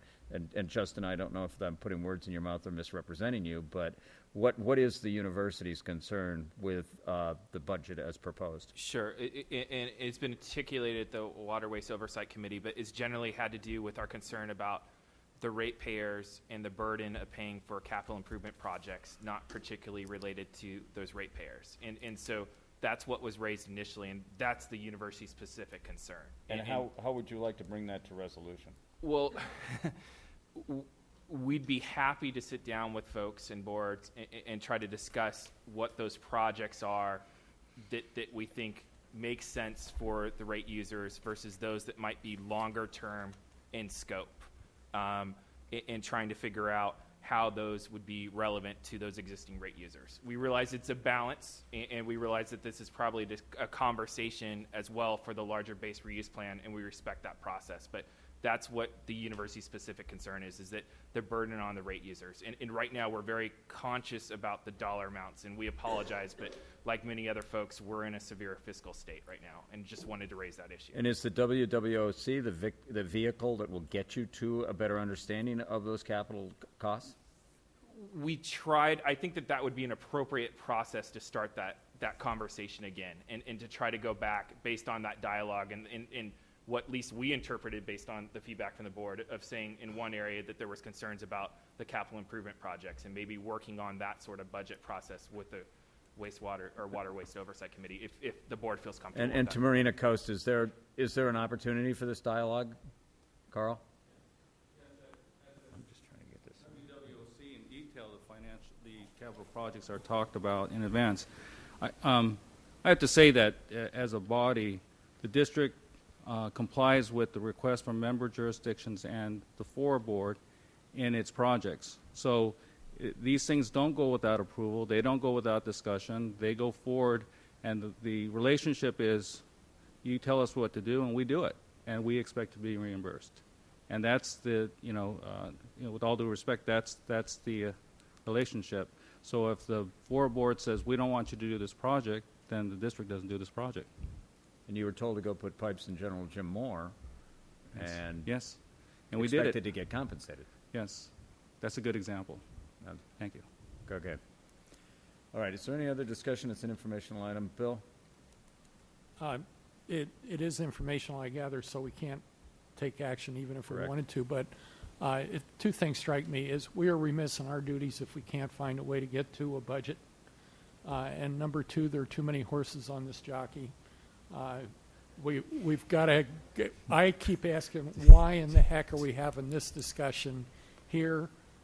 And I think we've got to look to Marina Coast to show tangible, definitive progress in trying to get us untangled from I'd this. appreciate that. So, the thoughts.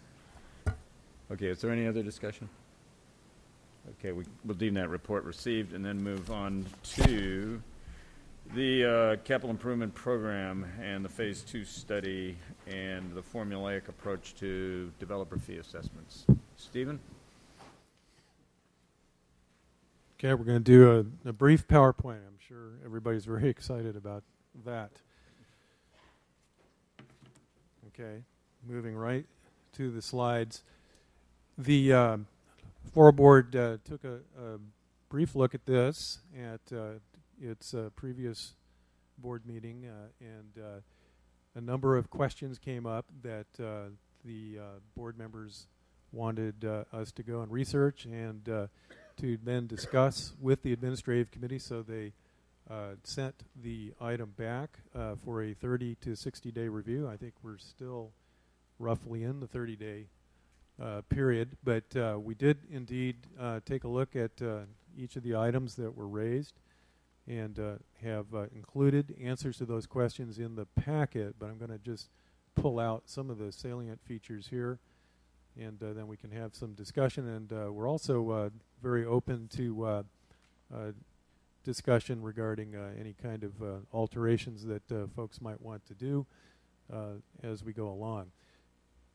2 years ago, the FORA board itself directed forest staff to direct the consultant that had performed phase 1 of the FORA Capital Improvement Program study to do a second phase that is, in essence, what we are looking at today. The fruits of that labor had to do with what do we do after having reduced the developer fee by 27% across the board.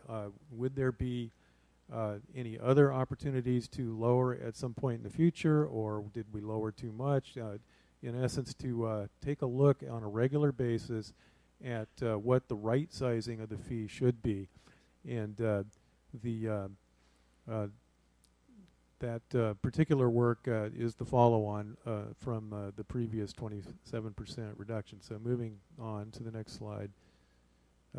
They did the phase 2 work. They're in progress on that. And what it does, it looks at all potential funding sources, the timing of our major requirements, and then any sort of undefined issues that are hanging out there that like the Habitat Conservation Plan, where we don't know exactly how much it's going to cost us, and things like property taxes, we don't know exactly how much we're going to receive. And we were hoping that under a phase 2 process that we'd be able to get a lot closer to putting real numbers against those particular categories. Then as we were doing this, the whole issue of the FORA extension came up, and the hearings took place, and the chair gave you a bit of the flavor of that, and that we got asked questions by state legislators about the efficacy of our developer fee program, and how to make it more certain and something that is very easy to understand and transparent. And so we began to move the phase 2 process into a way of routinizing, making mechanical the issue of analyzing developer fees, so that it doesn't benefit particularly one group or another, but is rather a recognized process that we go through during our capital improvement program on a regular basis. So what this formula that has been come up with over the last 6 months or so of study is that it evaluates all FORA CIP obligations and revenues, and currently it's programmed for a biennial every 2 years that we would do this, but we can actually work with different kinds of time frames, if that makes sense, that provides a transparent and reliable approach, so that all the jurisdictions and all of the just various players that are going to be affected by this are in a sort of a they have the ability to understand what is going to come next, what the process is like, and what they might expect in the future. Among the questions that we had at the staff level, and I think others as well, were that we are able to meet all of our CEQA obligations, all of our other obligations, and that we be able to, in essence, open the doors, turn on the lights, and actually operate. So that was made very clear. So what this does is it actually enshrines, we've always assumed, we're required by law to do our CEQA obligations, but this enshrines that very process, that we are more than willing to mechanize the process in a way that adds certainty and transparency if we are also assured of meeting all of our CEQA obligations, all of our obligations to TAMSI, and the like. And so I am convinced that this process that we've gone through has improved the document in such a way that we are able to do that. Now, as for you did receive a very long and detailed rendition of how the process works. I think somebody mentioned sausage making of one kind. probably that was a little more information than any of us really wanted. It made the process, I think, just look a little too complicated. It's really quite simple, is that we figure out how much revenue we're going to be receiving. We then match it to what our obligations are, in particular CEQA, but also all of our others. And then we figure out how much we have left over. And if we're satisfied that there is an amount left over that is reasonable on the developer fee side to allow us to make a recommendation to this board to lower the developer fee, then we would come back separately with some kind of a document that would allow us to do that on a legal basis.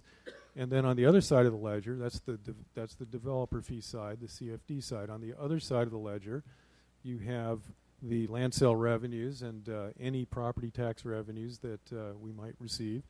And we do the same process there. And if we are having any dollars left on that side of the ledger, then this process allows for a contribution to deal with caretaker costs, or also a formula for sharing property tax revenues in the future with the jurisdictions to help them recover from the recent state actions, to help them do reuse. So that, in a nutshell, it's pretty simple. That it allows us to do all those things, and for that reason, we have recommended this item. It was, as I said, shared again with the administrative committee after the board sent it back to them, and they are recommending approval. Okay. Are there any questions of Steve? Nancy. Thank you. I have to make a disclosure that John Arriaga from Sacramento called me today and wanted to discuss this item. Fine. I think there's probably others with a similar disclaimer. Should we just show of hands on that? Pretty effective as far as information gathering goes. Jane.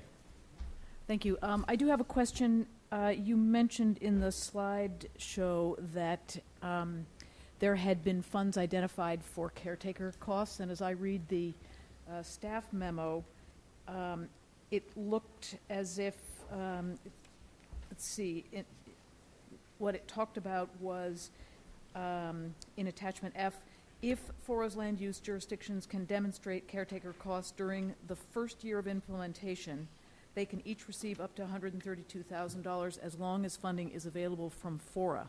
So number one, that's a lot of ifs. But I guess, so basically the funds that we've identified for this are general funds from FORA? What this makes clear is that we're not going to dip into the developer fees to cover caretaker costs because they're not an allowable expense. So if we're going to do this process of helping the jurisdictions, point number one would be we have to be sure that we have the money. And so the ifs, unfortunately, are in there because if we don't have the money, we don't want to be locking ourselves into, say, a $500,000 payment that we don't have the dollars to cover. So the concept is we look at our land sale revenue projections. We look at better information as the year goes by about whether we're actually going to collect property tax dollars or former tax increment or whatever you want to call it. And if we can demonstrate to you that we're able to fully fund our operating budget, that and we still have the ability to take $132,000 or whatever the dollar amount comes out. It's supposed to be mechanized, so it comes out of the other end of this study that we would do. And whatever the dollar figure is, it makes sense. We would discuss it with the administrative committee. We'd probably come to a meeting of the minds and then bring it back to this board. What we were showing you in the document was just an example of how it might work and what kind of costs would be covered under caretaker costs. And one thing that I had a concern about is I didn't want to lock in to a dollar amount without the jurisdictions demonstrating the actual need. And so there has to be some kind of a process of truthing the numbers on both sides of the equation. And so that's, I think, where some of that language came from. Okay, so you're saying that if there is money in FORA's general fund, then it might go to cover caretaker costs. And it looked as though pretty much the only year in which a jurisdiction could ask to have their caretaker costs perhaps covered by FORA's general fund would be in the first year. So if they held on to the property, if it took longer to get things done and they had to caretake for 2 years or 5 years, essentially they'd have to cover it for the whole rest of the time. They could only get the money perhaps in the first year. That'd be the only time they could apply for it. Well, I'm not really 100% sure where that language comes from, but I don't really see it as something that we would need to do. I think we could relook at this every 2 years, every year, whatever the format is that the board is comfortable with, so that we don't necessarily have to lock ourselves into one particular trigger year. Okay, and if I might then, part of my concern about this is that it's locking FORA in pretty tight in some fairly specific ways, but that's a comment, and I'll save it. Another question I had was on the water augmentation. We're capping the amount that we are going to consider providing, and so am I correct then that FORA could not decide later to increase its contribution to a water augmentation project, even if it was new development that was causing the need for that to expand or be able to pay for the costs for that future development? Well, it dates back to a prior decision that this board made to make a capped dollar amount contribution to the augmentation program. So it's really looking at what the cost of that augmentation program might be, and it sort of dates back to the previous discussion where we're going to have to sit down with MCWD and discuss exactly what those costs are. So for all we know, it could go down, and maybe we only need 12 million, but I would need some hard numbers. And what this process does, it allows us to constantly be working through those numbers so that we are doing it in a more formalized way rather than doing it on the fly, so that maybe we could actually work through some of the kinds of contingencies that you're suggesting.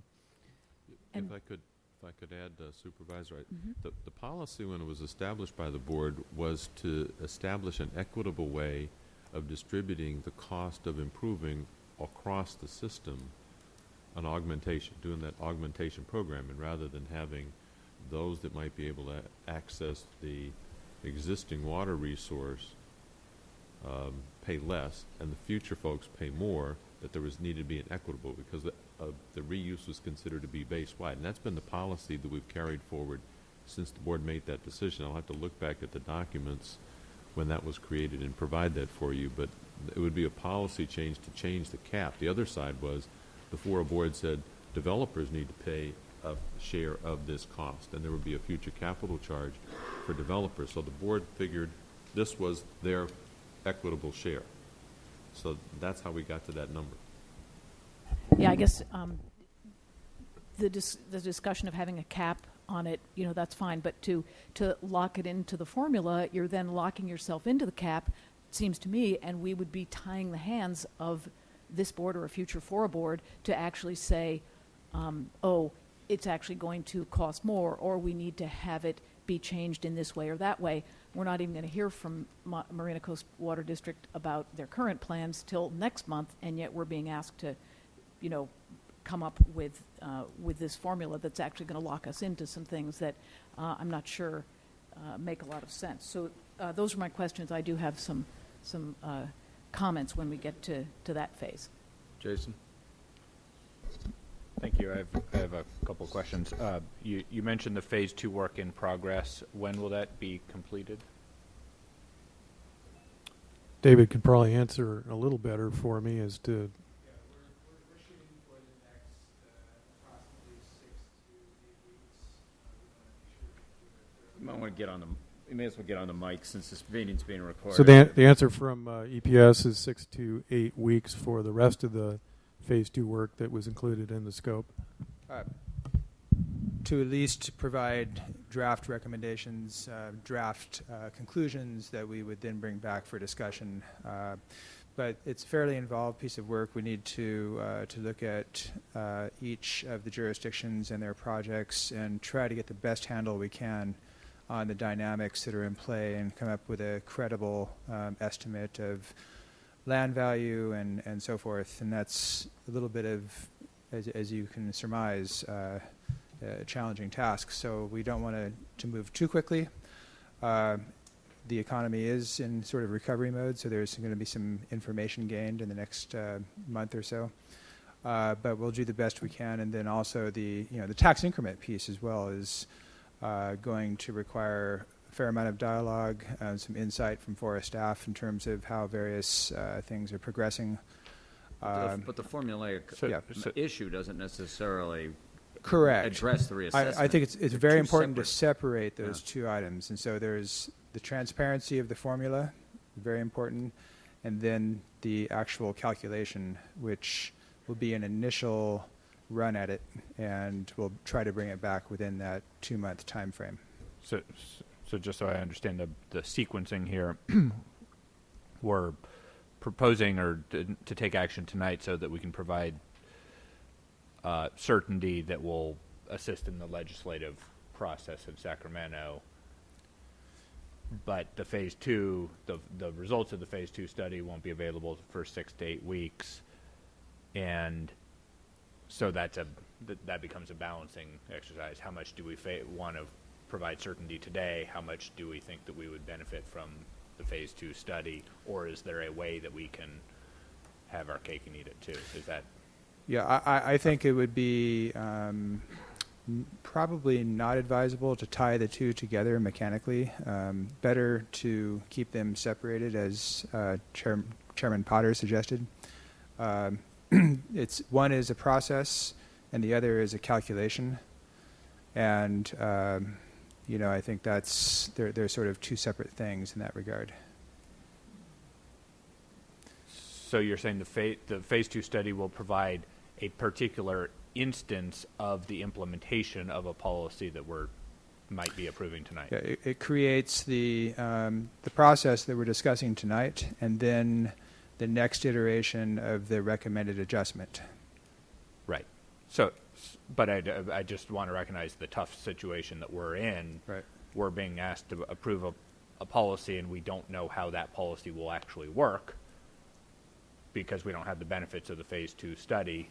You might say, well, if the principles, if the broad outlines of the policy make sense, then the actual implementation is a secondary issue. But to the extent there are uncertainties as to how exactly this would be applied, it helps to see a particular example of an application so that resolves some of those question marks that right. we have. I just want to make sure that I'm understanding sort of where we are in the decision. And if I may, we did provide an example of what it would look like as of last meeting, and it kicked out a number that was somewhere along the lines of we're at 95% of what we we're in a position where we could drop the fees by 5% and absorb it without any heartburn. So, but it's true that that will change if we do the study and then we find out that we've got property tax dollars that we hadn't included, then we'd have more. If we find out that land sales are going to be less than we were expecting, then we're going to have a little less. But it gives a pretty good sense of the magnitudes of where we're at, which is not huge, but not insignificant. Nancy, I'm sorry, Jason, are you done? Well,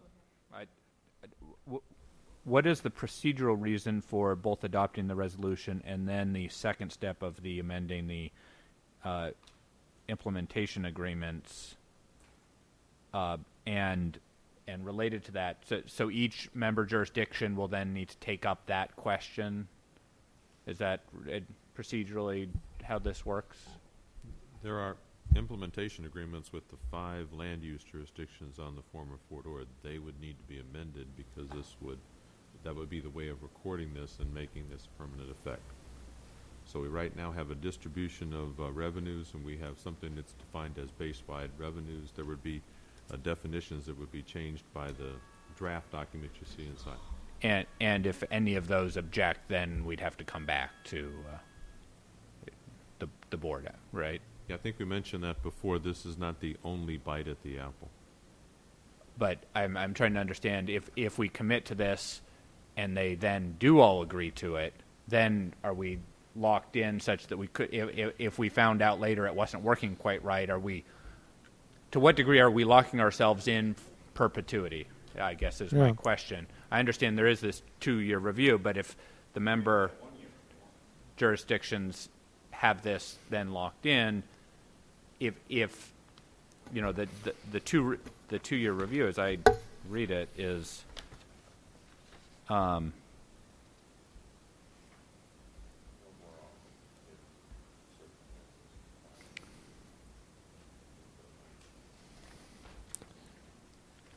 but it was So you could enact it with a resolution board-wide, but the next meeting you could repeal it. So that's kind of the thought process that people had, is that they want to have an agreement, a contract, some kind of piece of paper that is a little bit more substantive than the resolution process. So it's iteratively getting to a sense of confidence on all parties that they have a transparent process, that they have something that is, that is more of an agreement than just a budgetary action that could be repealed the next month. I understand that. I'm used to doing things kind of the first way, which is the board passes a budget and they have a budget. But in a case like this, where a lot of people are affected, they have to plan years in advance, and in some cases put up a lot of dollars in order to go forward with their planning. Some extra level of certainty was what we were looking for. So the implementation agreements seem to be a very good way of doing that, because we would be able to take it to each council and have a full conversation about it. And once that process is done, I mean, we haven't repealed the implementation agreements. We've had them for, I think, the whole time I've been here, 15 years or so, and they've worked pretty well.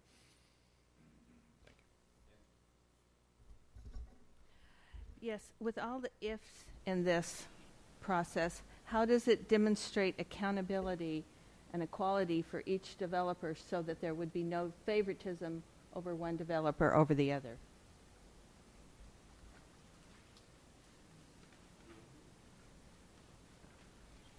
We'll have a guest lecture. FORA's fees are the same no matter the entity, so it doesn't matter which developer is paying them, they all pay the same rate. That goes for all development on Fort Ord. And those fees would be lined up exactly what they were before the process was started for anyone? I mean, are you talking about the difference from someone paying in 1 year and somebody paying a different rate a different year? Yes. That was recommended by our district council, our attorney that looks at our assessment district, and he recommended the biennial approach to have to cover us on any issues on paying a fee 1 year and the next year, because it would cover us by a 2-year process versus a 1 year process. Is that it? Anybody else? Ian. This is on attachment F, and it goes to just a simple question. It says, FORA and the HCP consultants note that the trails, planning, and maintenance costs for public access on these properties are costs that the U.S. Fish and Wildlife Service, California Department of Fish and Game, do not allow to be funded by the HCP, but should be funded by other jurisdictional resources. What are those jurisdictional resources? I think what that refers to is that if you want to do trail connections, that the HCP is not going to cover it, because the HCP is not about trail connections. So normally that would default to the jurisdiction. So in this case, say Monterey County might be on the hook if they wanted to put in trail connections. they'd have to cover it. This board would have to take its own action at this point in order to fund something like that. So I think that's all it's referring to, is it's the kind of thing that we could do at our discretion if we had dollars to do it. But it doesn't mean that we're assuming we will do it if it's not the will of this board. Okay. Are there any other questions before I go to the public? Is there anybody in the public wishing to speak this item?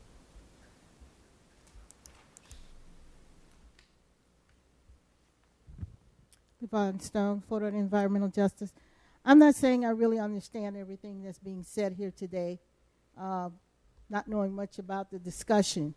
But all I know is under CEQA or Superfund, when this base was closed, as the one of the biggest bases in the United States of America, and it was found to be the second most contaminated site in the country, if not the world, that Superfund dollars was supposed to go for cleanup, was supposed to go for taking care of the community that was going to be disenfranchised or impacted by everything that was going on.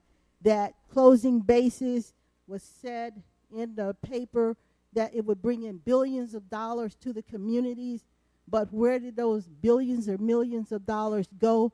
Because we're still standing here wondering what is going to happen and discussing a process 20 years later that should have been put in place once the base was closed. So that's what I understand about the process. And we're still having discussions, and I want to know how we're going to get there. Thank you. Is there anybody else wishing to speak? I'll close the public comment, bring it back to the board. Jerry? I think it's a good. I think it's a good idea to try to provide this board with flexibility as far as determining the FORA development fee and CFD special tax rates based on the economy and based on what we've got going out there, either develop or not develop. It gives us some flexibility. So I'd like to make a motion to adopt the resolution which would implement a formulaic approach to establishing the Fort Ord Reuse Authority development fee schedule and community facilities district special tax rates, and authorize the executive director to execute Amendment 1 to the FORA jurisdictions implementation agreements, which would codify the formulaic approach to establish the FORA development fee schedule and CFD special tax rates. I would like to add to this that after 1 year, we go ahead and we have a review of the formula, see how well it's working, and if there's any problems, we could take it up then. Second. So that's versus the 2 year. Yes. Okay. Is there any question on the motion? On the question. Ian? Just quickly, I just want to get on the record that that's what we're talking about, that as we talk about all these trails and all this maintenance, that the FORA is saying they're not going to pay for it. So each jurisdiction is going to have to pay for it, particularly maybe the county. And if the county pays for it, that means all the citizens are paying for it.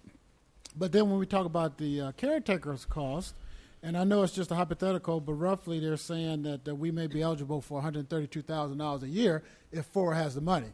Well, we don't think FORA's had the money, but that means my jurisdiction is going to have to come up with $132,000 a year for these maintenance costs, which we don't have, so blight will continue. As blight continue, we're fighting the people that says there's no development. Let's keep the aesthetics going.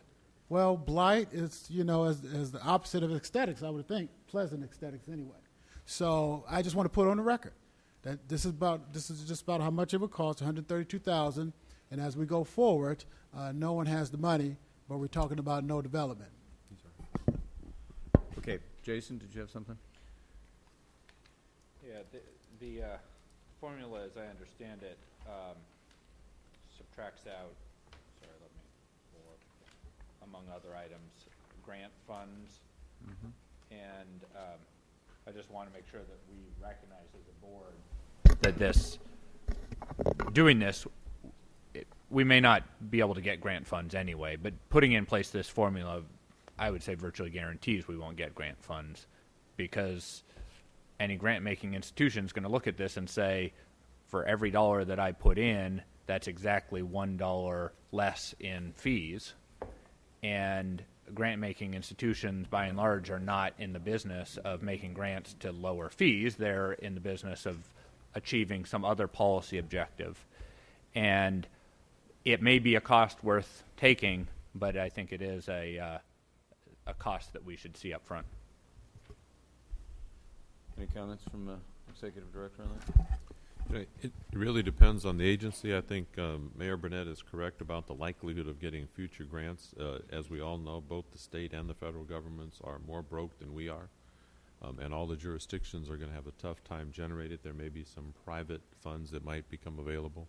Typically, though, the Economic Development Administration, who's been our principal funder, both with us and CSUMB, looks at the potential of available funds today and will invest early on with grants that funds will have to come later. What we've done in every single case where we've gotten EDA funds, we've matched those funds because we've only had a portion of it available, even though we had the program that it would eventually be paid for by us.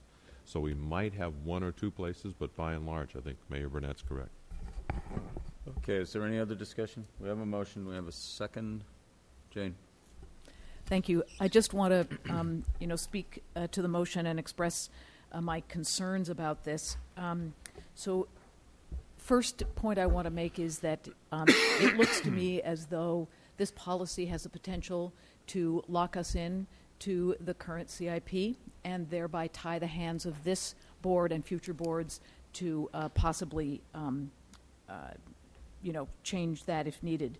Secondly, I'm very concerned about committing FORA's funds up front, including fund balance and loan proceeds, as well as real or mythical grant monies, which, by the way, Phase 2 study is supposed to identify for us.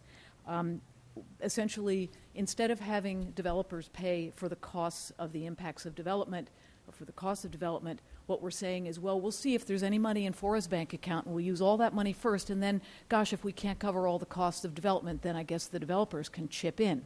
To me, that's the wrong way around, and I have a lot of concerns about that. We don't really have the analysis from the Phase 2 study to let us know whether this makes sense or not. I think it doesn't make sense to put something in place where we really don't have the study to let us know how it would really work.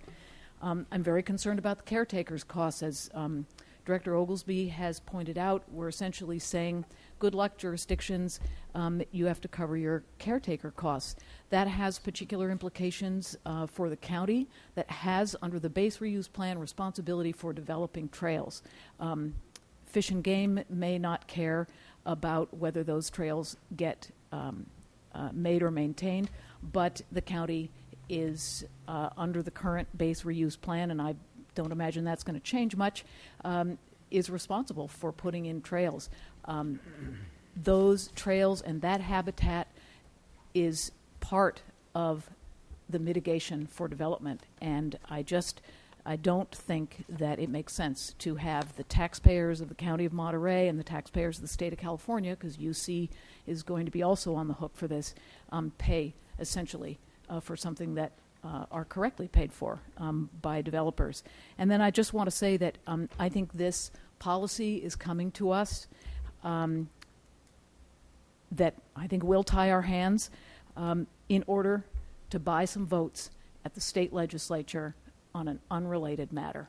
And I think if we're going to adopt this policy, we should do it on its own merits when we have the information to make the decision. And I don't think that's what we're doing, and I think it's a really big mistake. And I'll be voting against the motion, surprisingly. Jerry.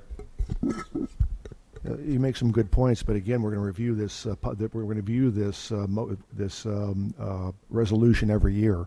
If we see any major problems with the resolution, we can address it. We can get rid of the resolution, come up with another resolution. We do whatever we need to do to help the FORA board out. Also, I look out at Fort Ord. I don't see a lot of development out there. In fact, I'm hearing developers not going out there because the fees are too high. This at least gives us the flexibility, hopefully, to find a happy balance where we get just enough money from the developers, a bare minimum, where we can encourage development, but also meet our bills. So I think it's a nice compromise, and if somehow we're off on the formula, or you're talking about water earlier, we can adjust it after 1 year. So to me, it's a win-win. Okay. I have a question. Frank. Yeah. By voting for this, are we saying that we're just locked in for the 1 year?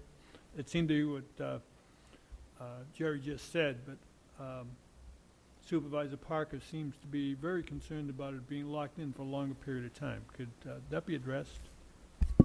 Are we saying that in a year we could take a look at this whole picture all over again and make substantial changes relating to caretaker, relating to the fees? Or are we saying that some of these things are locked in for indefinite period of time? If the motion that was made calls for review after a year, then in effect you're making a decision today that will be obviously reviewed at the CIP next year, which won't even be a full year. It'll probably be 9 months. And if the formulaic approach is adopted today and then another decision is made associated with Phase 2 to apply the new formula, you'll be looking at it again in 2 months. And then if we also then adopt this, which says every 2 years thereafter we look at it, or if there's a significant economic event, then you're still protected because you'll be looking at it when there are significant economic events. So I think your hands are not tied by voting to the motion the way it was made. But I think it should be clear that the idea here is to give more definition and give more reliability, and at the same time provide sufficient flexibility to the FORA board to make decisions. So it's a delicate balance, and depending on how you read the words here, you might see it as flexibility or you might see it as restriction. Jason? In terms of providing what we're trying to accomplish with the dynamics in Sacramento, if we don't have a unanimous vote tonight, when is the next meeting when we might have? I had a discussion with Assemblymember Monning, and I'm sorry Noel's not here. She was going to speak to that. That based on the schedule in Sacramento, which is relatively unknown, there might be a need for a special meeting, but that is unknown at this time. So we have the ability to have a special meeting and have this on the special meeting if tonight is not unanimous. That's correct. Okay, thanks. Jerry, in summation. Yeah, in summation, I just want to clarify, the intent of my motion is not to have this locked in concrete, to give us the flexibility that if we find some spider hiding off in the woodwork that's coming at us for whatever reason, we can make some modifications to be more as efficient as possible in our actions. Okay. We have a motion. We have Jane. Just to say that on the question of how easy this is going to be to revisit, all of the underlying land use jurisdictions have to go and make this amendment. Then if we decide to change it, then they have to go back and change it again. Number one, I don't know why jurisdictions would want to go ahead and make this amendment without all the proper information. But I also think we get ourselves into a situation where we look like we're going one way, then we go another way. It's all well-intentioned, but I think we put ourselves at risk of being sued by somebody other than Keep Fort Ord Wild. And while that would be amusing, I actually don't think it's a very good course to start setting ourselves up for.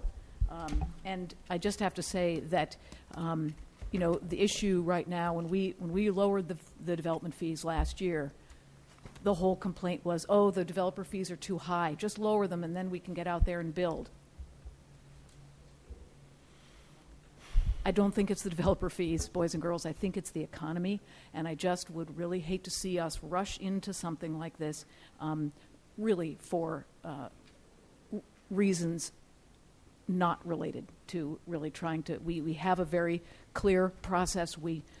It's clear what the development fees are, and I think we just don't need to rush into this. We can take our time to really proceed with a policy, and it may be this one that we're sure makes a lot of sense. Jason, I don't think we're there. I'm trying to figure out whether we can have a unanimous vote on at least something tonight in order to provide some something for the dynamics, as I don't fully understand them up in Sacramento. But I'm more comfortable with the first part of the motion, which is the adopting the resolution with the modification that in 1 year you do a complete review. Then the second part, because that seems to be locking in a way that I'm not sure how that gets unwound if we discover that it's not working properly. And I'm wondering if my colleague, Jane, if you would agree with that and would be, if we could get to the place where we might have a unanimous vote for at least the first item, even if we don't have a unanimous vote for the second item. Through the chair. I don't think so, because for me, I want to see the results of the Phase 2 study before I start putting something in place. And not to pre-guess other jurisdictions' processes, but I would suspect that it'd probably be 2 months before it got back here in its fully approved version with the 5 jurisdictions. So it may well, the clock may well run while this process of adopting is going on. So yeah, I think you'll probably see what you want in the time frame you're looking for. So, okay. Did you have something? Okay, we have a motion, we have a second. All those in favor say aye. Aye. Opposed? No. We have 1, 2, Bachhoffner also? Okay, fine. You were a no. Okay, so we have dissenting then is Parker, Burnett, Selfridge, and Bachhoffner. Okay. All right, that brings us then to the executive officer's report. Michael, in brief summation. Yes, Succinctly. Chair Potter, as succinctly as I can make it, I want to highlight 2 items. As you may notice, there's a report that talks about under 10E, the Naval Postgraduate School Program. This is a prototype-based reuse program. Stan Cook was selected for the program and is now involved in the program. I think we owe Stan, Congressman FORA, debt of gratitude of putting that program together. And the only other item that I would point out is that we all now have a copy of the Fort Ord annual report, Fort Ord Reuse Authority annual report, and hopefully we'll get a better grade out of the Sierra Club for this year's. Okay, are there any questions of the executive officer? Okay, director's items. Is there any bill? Thank you, Chair Potter. I think we ought to give a brief update for our ad hoc committee. Mayor Edelin and I have been talking to auditors for the focused audit that we're talking about, and are very close to a decision on that. We're looking with Chair Potter's assistance at the protocol for how we actually get the proper board endorsement so we don't create another violation of reimbursement policy and in the process of hiring the auditor. So that's moving ahead. Jerry? When this process is over with, this board will be considered purer than Caesar's wife. Well, I want to thank you for your work on this. I realize this is an added burden for you, gentlemen, but you've been doing a great job. I appreciate that. Ian? Through the chair, and I'll be quick. First, I want to thank Mr. Stan Cook for going through this process. But what I think what it says is, and what Congressman Farr said before he left was, how well this reuse program is running, how well ESCR is going. So when people try to challenge what we did on that contract, it's kind of hard when it's the national model. You know, that's the national model. So that's on record, congressional record. So, secondly, I've been getting pressured by the veterans in the cemetery. So I want to ask staff to go ahead and we need to look into how the cemetery is being designated, and is it on firm ground, because they keep coming to the council meetings and talking about it's not there, they don't see it on any maps, and I need to have FORA go through the process and designate all 4 veteran cemetery parcels to be reviewed and designated as their intended use. Because I think there's some ambiguity out there about whether the veteran cemetery is really going to be built out there. Besides the money, it's not on any maps. In the paperwork and the general plan and stuff has not been designated. So I wonder, could staff look at that?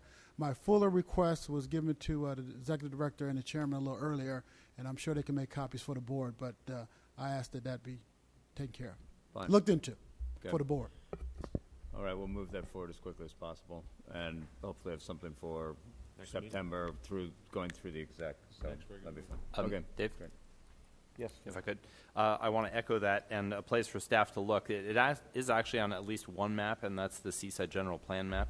But that hasn't apparently been incorporated into the FORA documentation. So I fully support Ian's request, and I've been speaking with some of the veterans about this concern as well. A couple other things. First of all, of a social and fundraising nature, since we're on TV, I thought we should point out that the American Cancer Society is having its Relay for Life tomorrow in Seaside at Soper Field, starting at 10 a.m. So we hope that you can come out and support the Cancer Society in raising money to extinguish cancer. And then my predecessor in this seat, Ralph Rubio, has asked on the record a couple times about the economic benefit of ecotourism and environmental stewardship. And so to this end, I was very happy to hear Barbara Boxer make a presentation yesterday in the former, in the former Fort Ord in the new National Monument. And she addressed this question at least to the effect that California-wide there's an impact. And she put into the record that outdoor recreation in California contributes $46 billion each year to the state economy and supports 408,000 jobs. So hopefully that's the beginning of a response to Mr. Rubio's question as to the value of ecotourism. I'm hoping that staff is working on the question further, and we might be able to answer the question with a little bit more specificity as to the local impact. Mayor Donahue. I would like to echo the two previous speakers' comments with the added caveat that there be a real sense of urgency about it, because I certainly have observed the veterans routinely here, always faithful, and I frankly think in terms of things that qualify civically, there's not a moment to lose, and there ought to be sense of urgencies. That's one of them. So I would want to support my colleagues in Seaside. Thank you, Dennis. In that request. Anything else for the good of the order? We are finally adjourned. Thank you.